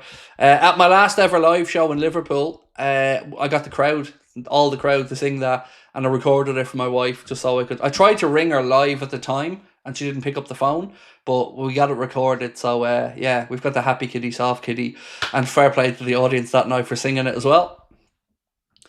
Bet you they didn't think going into that show, some of them that were dragged along going, how am I sitting here with my husband or my wife, my grown-ass husband or my grown-ass wife, and we're all sitting here singing happy kitty, soft kitty. How's that happening? But like I said, you never know what to expect when I'm involved. Aliens dancing around the screen, happy kitty, warm kitty songs, who knows? No kitty. No kitties. No kitties. No kitties. So here's a question for you, Sabrina. What do I do every time you walk past me out a door? Smack my heart. And if I didn't do it? I think you were broken. See? Say that a bit louder. If I didn't slap you on the arse when you walked through the door? I think you were broken. See? Yeah. Exactly. I'm a gentleman, is what you're trying to say. In a roundabout kind of way. Soft kitty, warm kitty, little ball of fur. Happy kitty, sleepy kitty, purr, purr, purr. Craig, do you rate Lacroix? Or that Ballard lad from Sunderland? Don't know enough about Ballard. Lacroix's okay, but wouldn't want him at Liverpool, to be honest. But he's okay. Poll suggestion. If our teams, whoever they are, don't win, would we be happy for Sunderland to win the league? Because personally, assuring, we don't want... I'd love it for Sunderland to win. So, after the summer I've had, Harry, as a Liverpool fan, listening to Newcastle fans relentlessly slag me because we dared buy a player from them, I would definitely get on board with Sunderland winning the league, mate. Because, you know, before I was fully team Newcastle, definitely lots of love and respect for the Geordies, but I've been absolutely fucking rinsed by them over the last few months. So, yeah, I definitely have a sneaky little fist pump there if Sunderland won the league.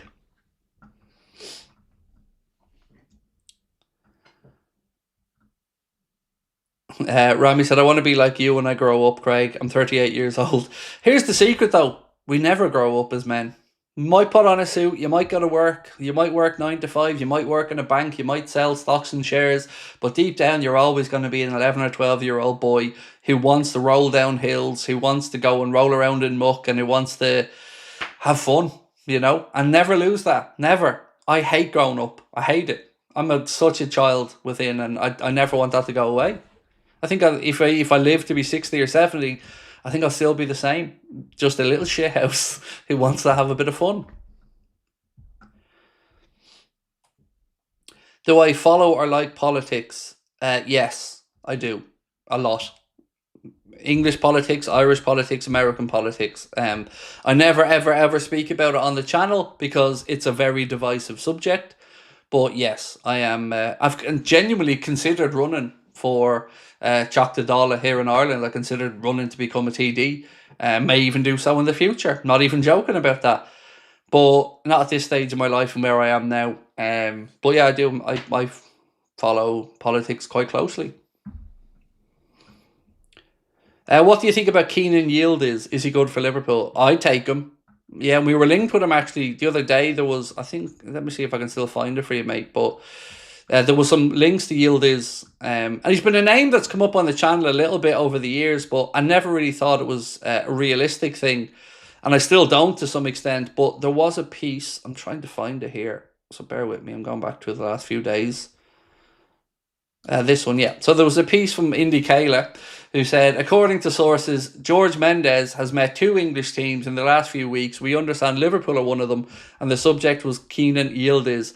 The piece goes on to say the deal can only happen if one of the high earners at Liverpool were to leave. So would I take him? Yes, I think he's a very good player, but I'm not really sure of the possibility of it happening.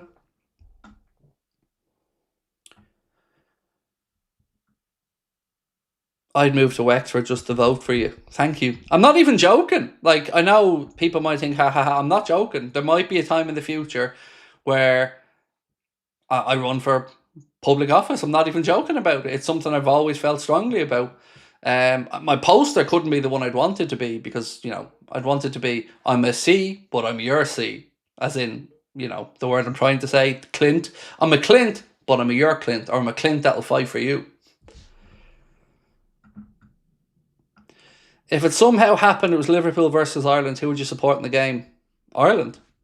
Of course. Nationality before anything else. Yeah, Ireland. Look, somebody often said to me, Ireland to win a World Cup or Liverpool to win the treble. Ireland to win a World Cup, because that's never going to happen. So if I had a chance to make that happen, it'd be that. Do I think Doku is a 100 million plus player? Absolutely not. No, not even close to it. For me, Jeremy Doku, it's just down to final product. And if he can finish that, if he can work on that, and he's got plenty of time, he's still a young footballer, then maybe, but not yet.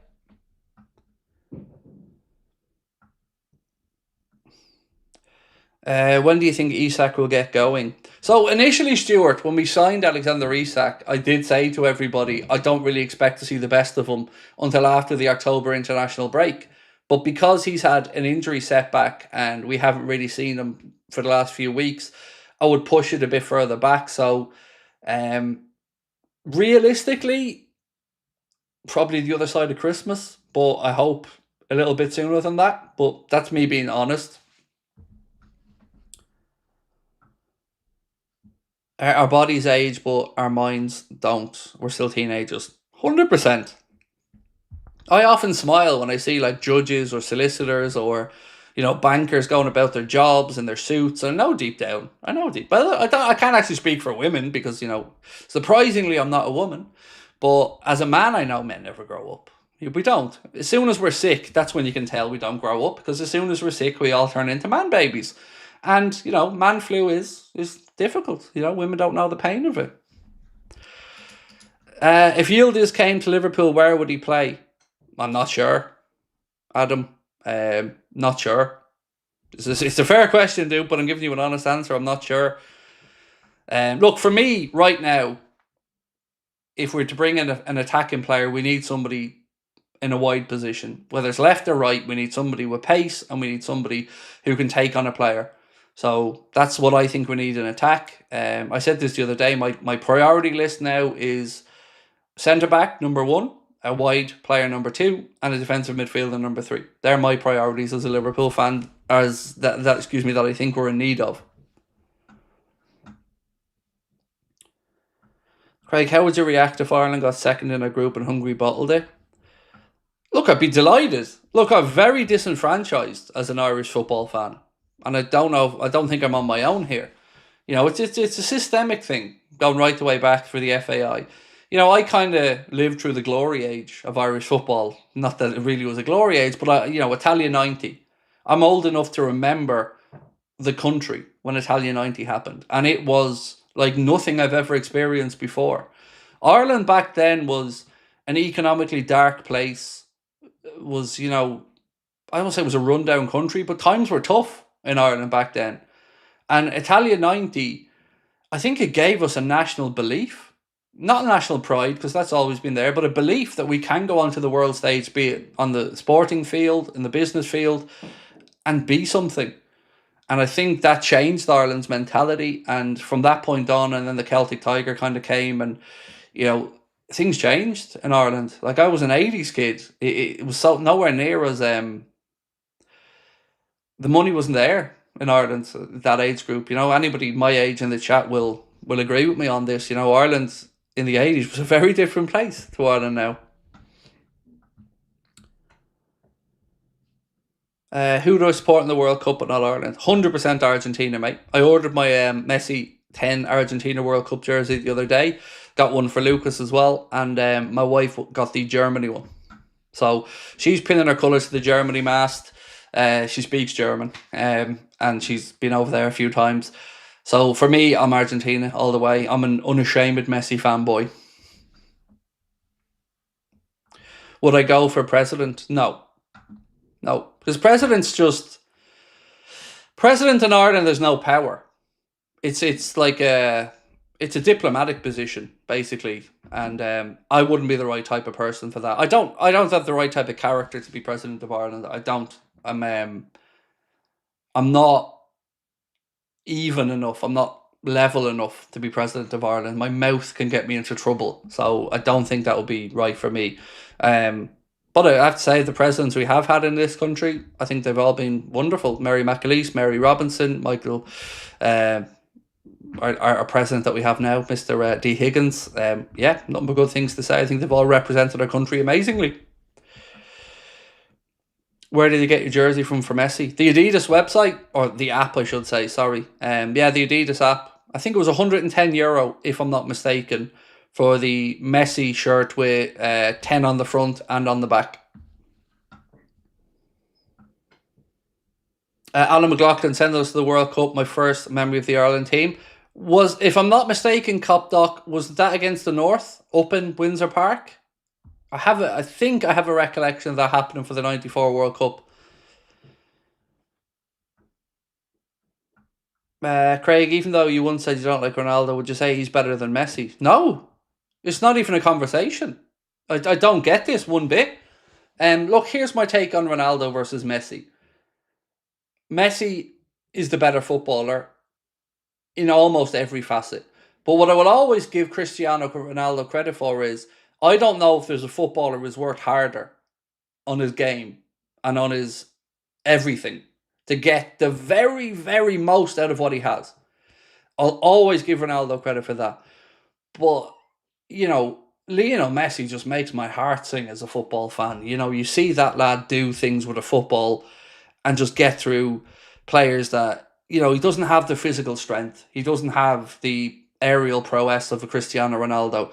And Ronaldo is the second best footballer of this generation by a long, long, long way.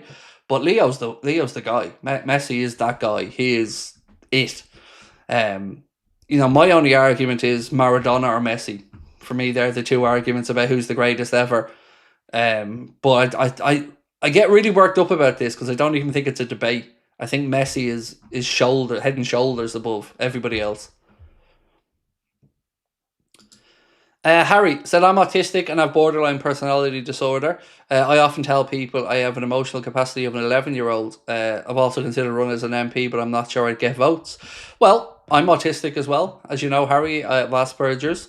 Well, I think we're supposed to say we're on the autism spectrum these days because, you know, terminology is always changing. But like yourself, mate, I'm autistic and I've often been told my mouth will get me in trouble. My mother said that to me my entire life. I didn't know I was autistic, nor did she at that point, but she always told me my mouth's going to get me in trouble because I can't bite my tongue. If somebody comes up and they're talking to me and they're waffling, I've just met them, I'll just say I don't like you, I'm leaving, and go. I just can't be arsed with it. Like, I don't have time for bullshit and waffle. Just get to the damn point or I'll lose interest. So, but one thing I know I would have if I ran for political office was I wouldn't back down and I would not put up with an opponent in a debate bullshitting or anything. I would call it like I see it. But nobody'd vote for me, let's be honest. At MHVK9LR said, Maradona, Messi, broccoli. I'd probably squeeze Ronaldo in ahead of broccoli, to be fair, dude. But yeah, thank you so much for your membership with us as well.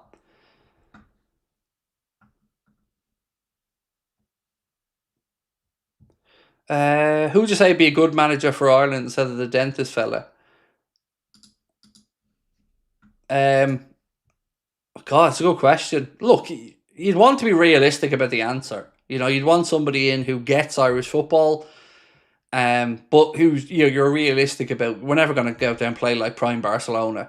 So, I thought Neil Lennon would have been an interesting choice at the time when that was a potential conversation.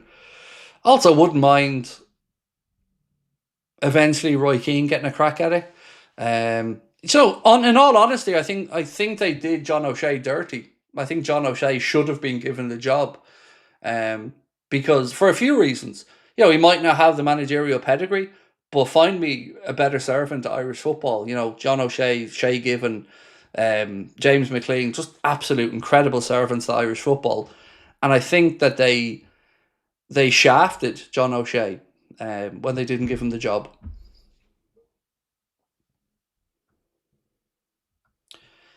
Craig, you finished booing her if you had some more in you. Yeah, that's the real funny. I watched that video last night and I actually messaged the guy that owns 4 Tunes today to say cheers for putting me in the video. So one thing I didn't do towards Trent, ironically, is boo. But I did really enjoy the video, especially will I set the chihuahuas loose. I thought that was funny. But yeah, look, I'm always up for a laugh. Did Sabrina get Verts on her jersey? No, nobody. Just the jersey. Didn't get her anybody on it. The great thing about buying a jersey for Sabrina, by the way, she's 11 to 12-year-old boy size, so it's nice and cheap. 65 quid, job done. What's your favourite Euros and World Cup moment in recent memory? That World Cup final, the last World Cup final in Qatar, was incredible. Like, imagine being Kylian Mbappe scoring a hat-trick and not winning the World Cup. That is mental, like, absolutely mental. As a kid growing up, I'm sure Kylian Mbappe dreamt about a hat-trick in a World Cup final and got it, but just didn't win the final. Because usually you look at a World Cup final and they're dire, boring affairs. Like the 1990 World Cup in Italy was, oh my God, that was some dull final.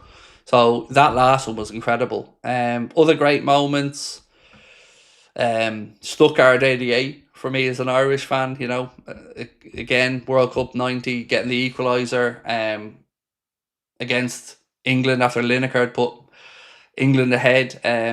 Kevin Sheedy with that wonderful left foot strike, Everton player that he was. Also, Marco van Basten's volley. I think that was Euro 88. That volley over that was absolutely ridiculous. That was filth, that goal. What vid was it? I can't actually remember the name of the video. One sec, I sent it to my wife, so one sec. It was which footballer is the best? It was that video. Which footballer is the best? So I want to just say something really quick before I forget, because my dumb ass will forget. Lots of chatter that Angry Ginge is in I'm a Celebrity. And I know Angry Ginge has always hated me for some reason. I've never known why. Prank called me one day as well, which, again, fair play. But I mean this from the bottom of my heart. I'm fucking delighted for him. I'm delighted to see his trajectory in life go up. I don't know the lad. He's always had something in for me, and I don't know why, because I don't really remember ever doing that on him. But sincerely, and we posted this on X earlier on, I'm rooting for him. And if he's in I'm a Celeb, genuinely wish him nothing but the best. I am so happy to see the young man's life turn around and for him to be going in the right direction. Incredibly proud to see it happening. Genuinely wish him nothing but the best in it. It's I remember seeing a few clips when he was starting off and he was living in that shitty apartment or flat above the pub, I think it was. And to see where he is now, it's night and day, and I want that for everyone.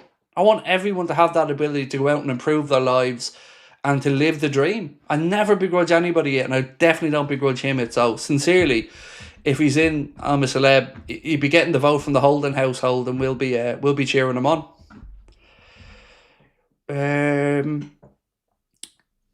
This one. Do you think Wales will qualify for the World Cup? Honestly, Nathan, I don't really know your group well enough to. I haven't been paying attention, mate. I hope you do. I love seeing Welsh, the Scots, all the home nations. I want everyone to qualify. But I'd be a liar, mate, if I said I've been keeping track of the Wales results. I haven't. If we win tomorrow, do you think we're back in the title race? Yeah. If we were to win tomorrow, Zahir, I would say so, yeah. And same if City win tomorrow, I would say they'd be back in it as well. Craig, what would you say was your favourite Wembley Liverpool final since 2021? Do you prefer the FA or the Carabao Cup final? I'm always a Carabao Cup, League Cup person. I think our club just has a lovely affinity with the League Cup. So I would say the League Cup. That penalty shootout was epic as well. And the one where, it was Kelleher basically scoring and then Kepa blazing his over. Virgil's penalty in that one as well, where Kepa was just standing there to one side and he still puts it top bins.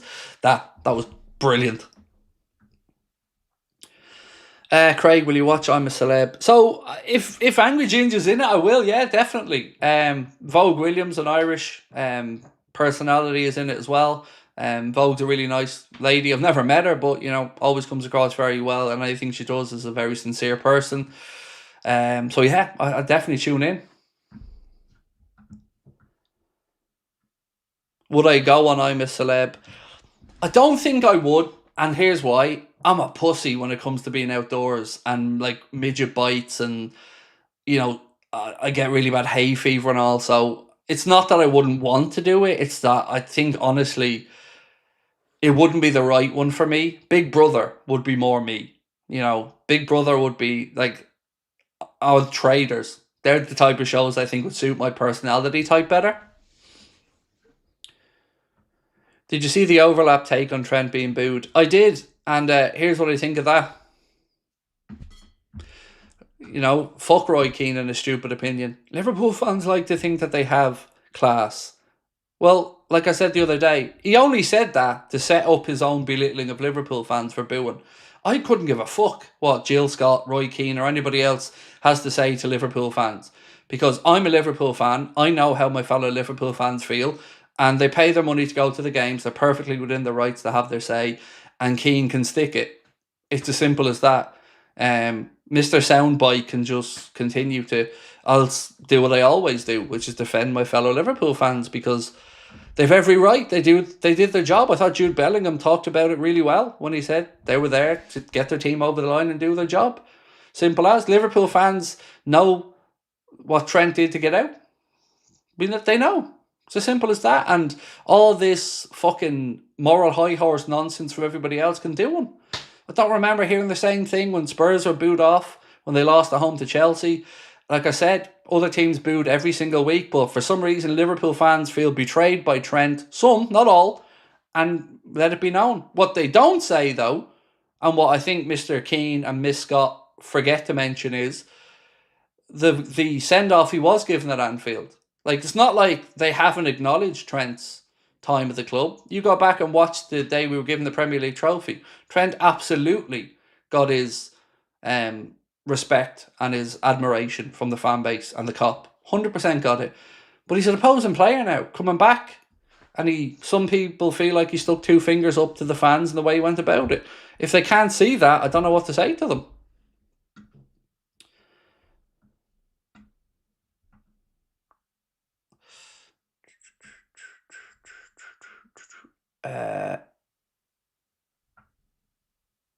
Watch Arteta play a back 10 against Liverpool, even with home advantage, and sell it. AFCON. Arteta is a big coward. Well, look, I said it last year, J-Bob. It summed it all up for me when they were 2-1 up and Martinelli was in possession at the Etihad, at the Emirates, and he ran to the corner flag with 20 minutes to go. And we got back to draw 2-2. That was all I needed to know Arteta's mentality. It's a Gareth Southgate mentality of don't lose. Don't go to win, just don't lose. And if you win, okay, but don't lose. That's not a mentality I can get behind. So, yeah, I wouldn't be surprised at all. Shay said Trent completely betrayed us. It's a really simple thing for me, Shay, and I think I speak for the majority of Liverpool fans that are upset about the Trent. Like, of course, there are ones that aren't, no problem with that either. But I think I speak for everybody that is upset by it when I say it wasn't so much just that he left, it was the way he left. And it was the insistence on, I don't know what I'm doing. No decisions being made, even though I'm taking Spanish lessons. And that was the part for me that really, really made me feel pissed off, because he was treating us all like we were idiots. You know, if he had come out in December and said, like I've said, love this club, I've enjoyed all my time here, I've won everything there is to win at this club, but I want something new in my career, I want to try something else. It's the hardest decision I've ever had to make in my life, but ultimately at the end of this season, I'm going to be leaving Liverpool and I'm going to join Real Madrid. If he had came out with that, I think it would have been a very different reaction. People would have been still hurt by it, but they would have understood it a lot more. Which is why I keep coming back to his PR team. Whoever advised him on the way he handled that should be fired, because they made an absolute mess of it. Harry, wow. That's incredibly generous of you, sir. Thank you. I don't know how others think, but my theory on your phantom beef is that he hasn't watched you. Before I watched you regularly, I had an opinion on you that could not be more wrong, which was that you just like Liverpool and were very biased against everybody else. I was wrong. Sorry. So, I get that, Harry. I've always understood that, mate, because I've done the same. You know, I can see why people see clips of me and think I'm an asshole. I 100% can understand that. But what I'm very grateful for is that you did take the time to come in and watch and, you know, see what the channel was about, what I'm really like. And that means a lot to me, mate, that you took the time to do that.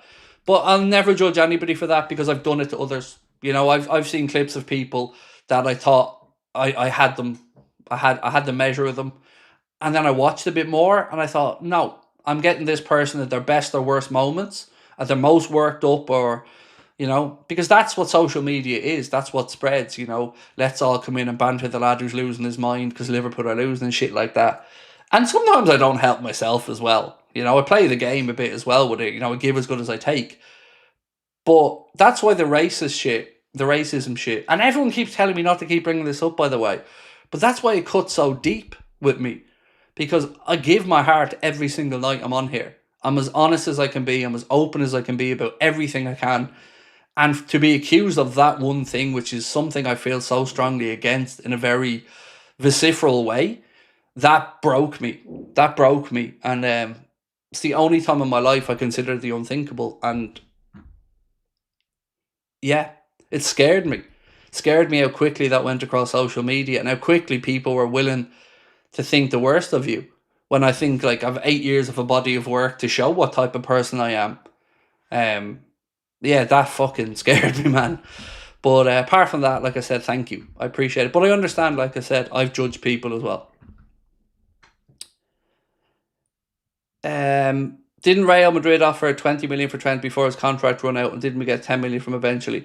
They offered 20 million in January, but even at that, mate, I remember there was a conversation, I can't remember who said it, but somebody said that there's no way Trent didn't know that Madrid were going to come in January with that offer. So either way, it's a pittance, right? Because what Real Madrid weren't willing to do ever was pay his full value. And that is, again, what stings Liverpool fans, because we know that they only wanted Trent at a knockdown price or for nothing. They didn't think enough of him to buy him 2 years before or pay 70 or 80 million quid for him. So Liverpool got a paltry fee rather than seeing the full value of the player. Now, you can argue that Liverpool shafted themselves with that as well, and I've no comeback on that, because Liverpool were very naive allowing that contract to get to that point. But if you really do love a club and you profess to love that club in the way he professes to love Liverpool, you know, you should be happy to do what, like, let's look at an example of Timo Werner when he was leaving Leipzig. Signed a new deal so Leipzig would get a release clause, because they knew if somebody really wanted him, they'd pay for him. We didn't get that with Trent either, so...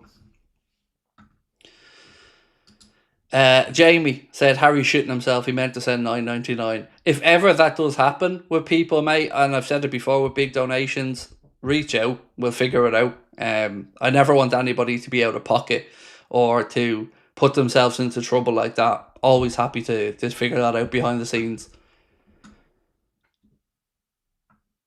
Grim Reaper said, and by the way, I'm going to stay on a bit longer tonight because I'm really enjoying this stream. So yeah, I'm going to stay on till 11 if that's all right with everyone.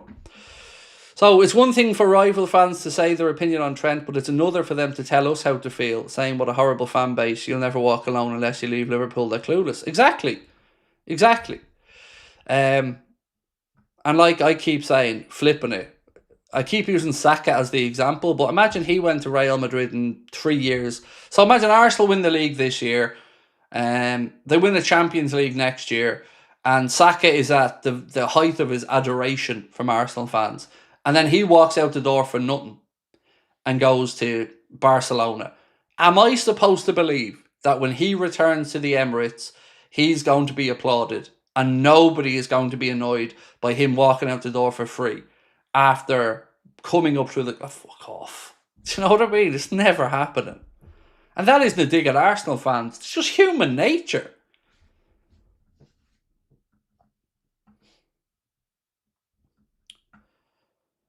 Rain said Trent wasn't even brave enough like Gay to come out and declare officially that he won't sign a new contract. Exactly. And what was this? Still to this day, I'd love to know what this was. Because I can't figure that out.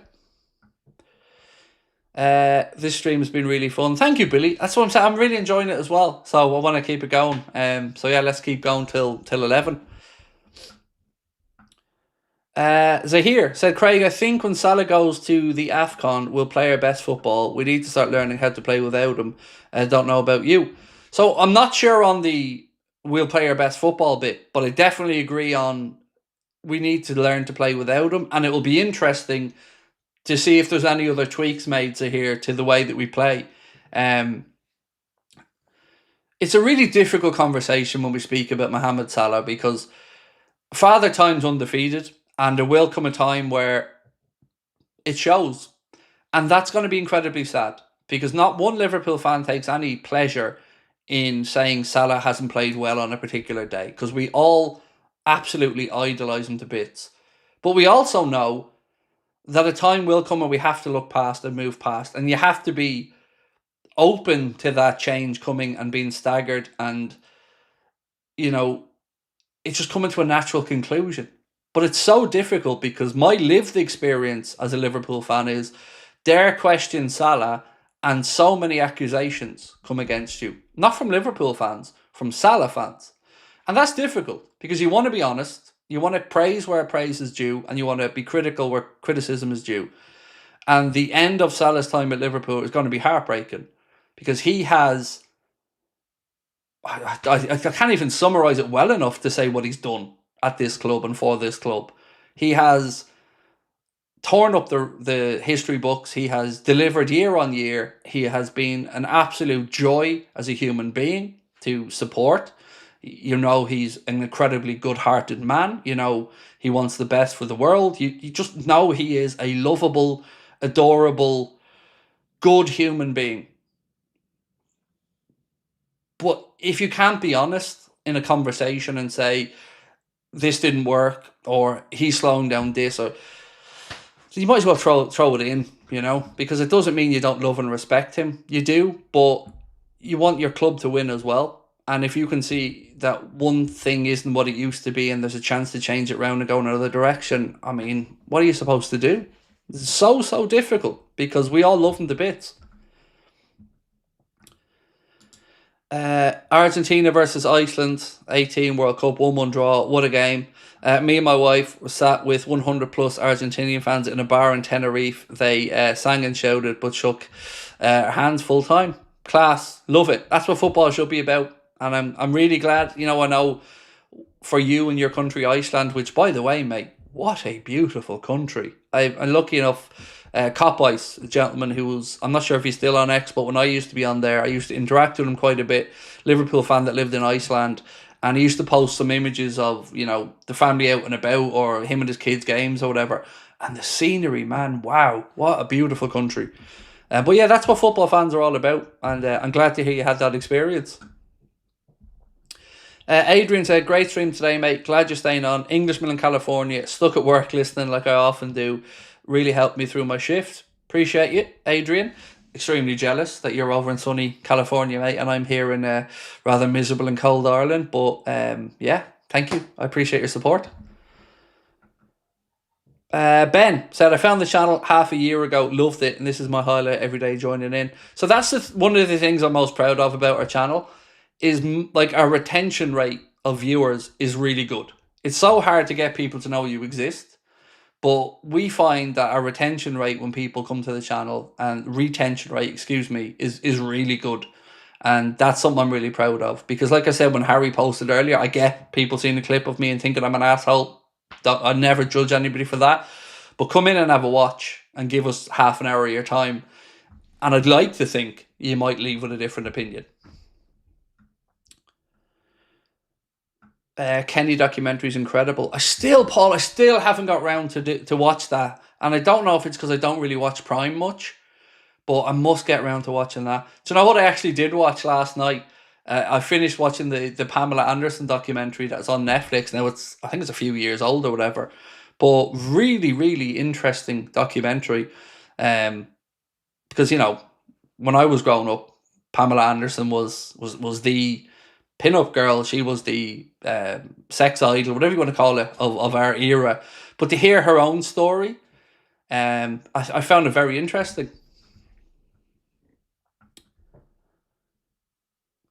Mr. Scott Peterson said, shout out from Napa, California. I have a glass for you up the Reds. Well, I'm hoping, man. I mean, it breaks my heart that I can't just book a holiday to America and go, because I love America and I love visiting there. And what happened with the ESDA system to Boston broke my heart.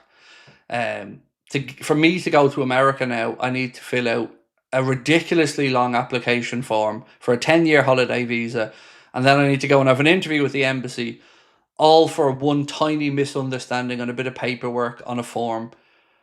And it's broken my heart because I had planned to go to Vegas, Cali. I wanted to visit loads of NFL stadiums, and now I may never set foot in America again. And honestly, it makes me so sad because it was something so silly and something and nothing.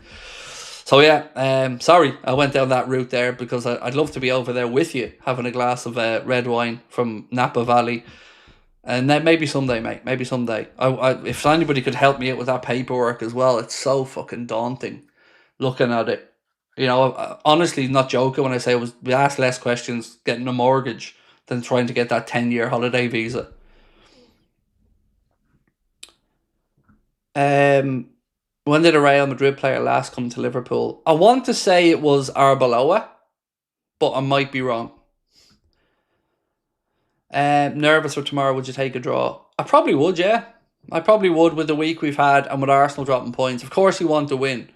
But yeah, I couldn't say I'd be too upset with a draw. But it does, context matters as well. So it depends how the draw comes about.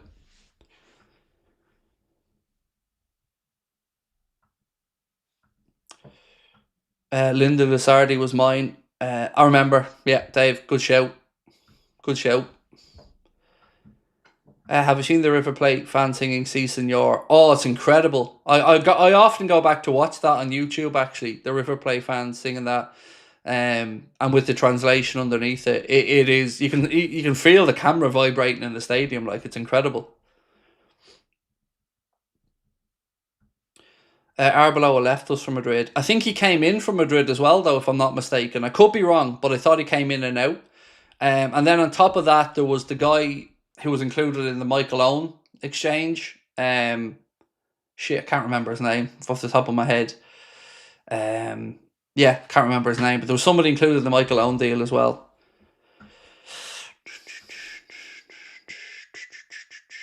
Who's my favourite comedian? Yours is Dave Chappelle. Love Dave Chappelle. It probably would be Dave Chappelle, but I have three I particularly love. Dave Chappelle, Kevin Bridges, and Jim Jeffries would be three. And I've been lucky enough to see them all live. Dave Chappelle we went to see last year when he came to Ireland, and wow.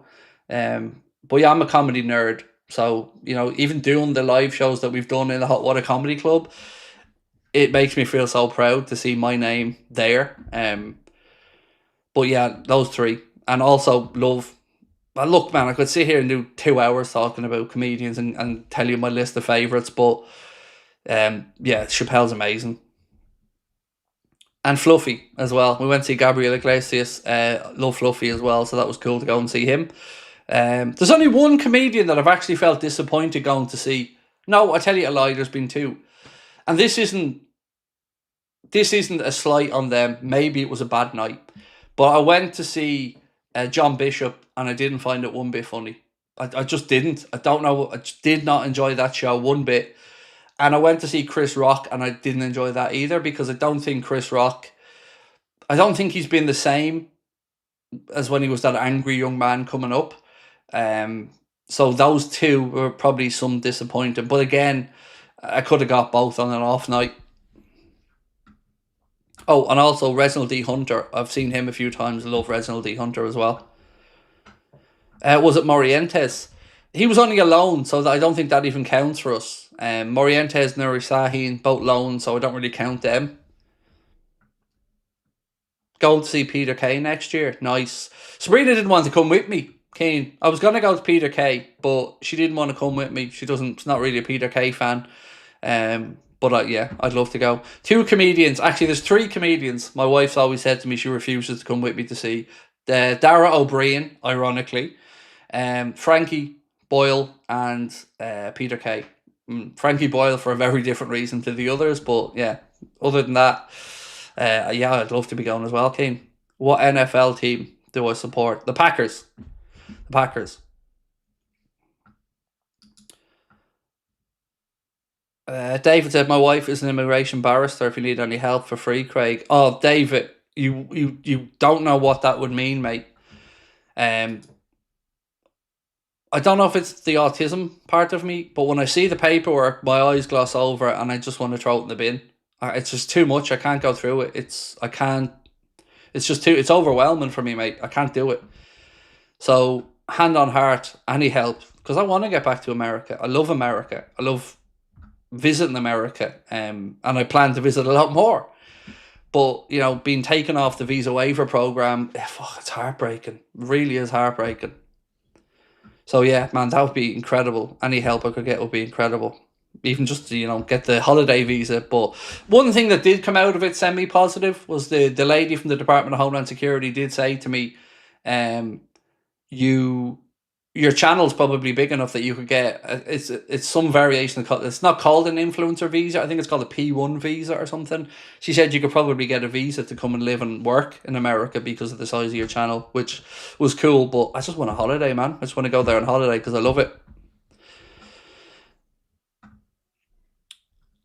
Just watched 442's vid, was funny how you were booing Trent. I know, yeah. I thought the set that Chihuahua was on in part was funny as well. Bill Burr is epic. Yes, Bill Burr at Red Rocks. If you haven't watched that on Netflix, give it a watch. I think Bill Burr at his best. Loved it. Oh, that's the VAR vote. I forgot that was running. So we asked, should we keep VAR? 54% said yes, they would keep VAR. And 46% said they wouldn't keep VAR. I'd very much be in the get rid of it camp. Craig, Michael Oliver at the end of the match will go angry at Pep because he failed to beat Liverpool and lost 2-0. But he'll be in the VAR hub, mate, so he won't be able to. He'll be at Stockley Park. Why 10 years? Because that's... Oh, well, I should explain the situation, give it more clarity. So, we were doing a show in Boston. I want to say it was last year. We had a show planned in Boston, and we got to the immigration control in Dublin Airport, and they said, purpose of visit. And I said, doing a show in Boston. And then he said, hang on a minute. And then he brought me out the back and I had an interview with an immigration officer. And the immigration officer said to me, you don't have the visa to do a show in Boston. And I said, but the ESTA says that you're entitled to come in and conduct business for up to 90 days. And she said, oh yeah, that's a common mistake. It doesn't cover you doing a show. It means you can come in, do a business deal and go home, but you can't come in to work there. And I said, oh, my bad. And she said, don't worry, it's a common mistake. So anyway, long story short, she said, go over and sit over there if you don't mind, because there's a lad over there whose flight leaves soon and I want to make sure we can get him. I said, yeah, no problem, crack on. So then, long story short, she comes over to us and then she says, because you were honest with me, we're not going to deny you entry into America, but you won't be able to travel on this occasion. And you're going to be removed off the ESTA program, which is the electronic visa waiver program, which lets you travel to America. You pay a small fee, you get your visa waiver, and you go over to America. So she said they're going to be removed off that for life for that one simple mistake that she said is a common misinterpreted thing. And I just thought it was too much, to be removed from that for life. So she said the only way you'll be able to go to America now on a holiday is to go get a 10-year holiday visa from the embassy, and you'll only have to do that once every 10 years. And I thought, okay, that's not too bad, until I looked at the paperwork. It's honestly, I filled out a mortgage application and I've been asked less questions than that application about my work history, my life, my friends, my bosses, my former bosses. Yeah, it just, the autism side of me just felt overwhelmed when I looked at the form. And I actually cried when I got home because of that being removed from the ESTA. I could cope with not being let in for the mistake in the form. Absolutely, no problem with that. I made the mistake, no probs. But the punishment didn't seem to fit the fucking crime. Like, it felt really over the top. But, it's country's rules and laws, and, I respect it, but it's a sad situation for me personally. Terry said, night, dude. Been a grand night. Thank you. Have a good one, Terry. Appreciate you.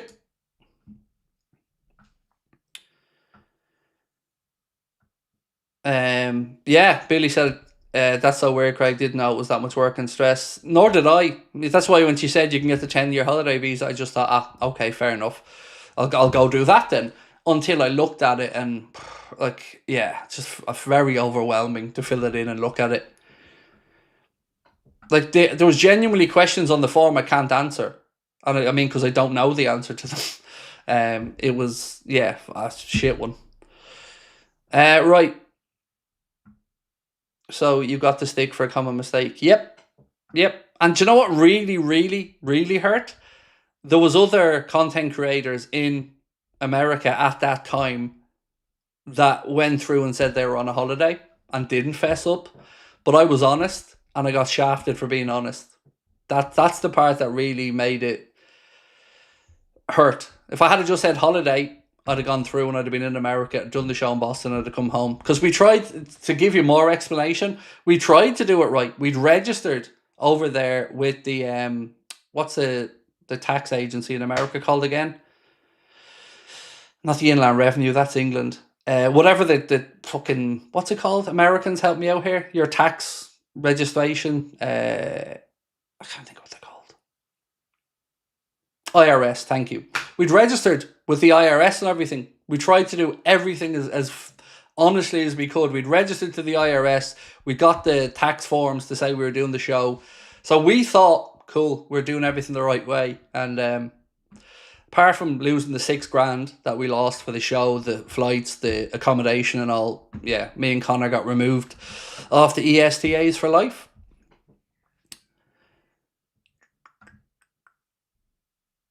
James Smith, welcome to Anfield Agenda FC, man. Appreciate you. We need to stay humble with Arsenal dropping points. Tonight's stream title is just me having a bit of fun. We said at the start of the stream, it's just a bit of banter. I don't realistically think Arsenal are choking. It's just, a bit of Saturday night humour.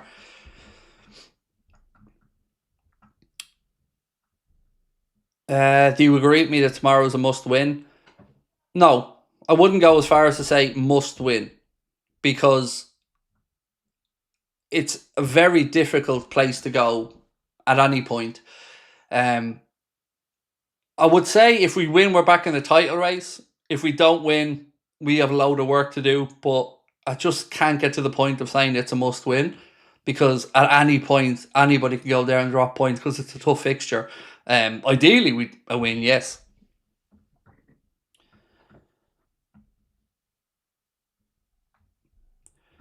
Somebody said, I'm sure I seen in the chat earlier, what about Canada? We don't need a visa to go to Canada from Ireland, thankfully. So, could go to Canada, no problem. And my wife has relatives in Canada, so we could visit Canada. But I wanted to go to one more time to Disney and to Universal with my kid. My son's 13. I wanted to have one more trip over before he becomes an adult and doesn't want to go again. So yeah, it sucks in that front. But look, like I said, it is what it is. Yeah. Harry said, when's your next show in the UK? None. Not doing any more live shows, mate. Finished with them. That last one was my last one. So yeah, it went really well. I love meeting everybody, but yeah, that's it for me in live shows, on stage shows. I mean, for the foreseeable.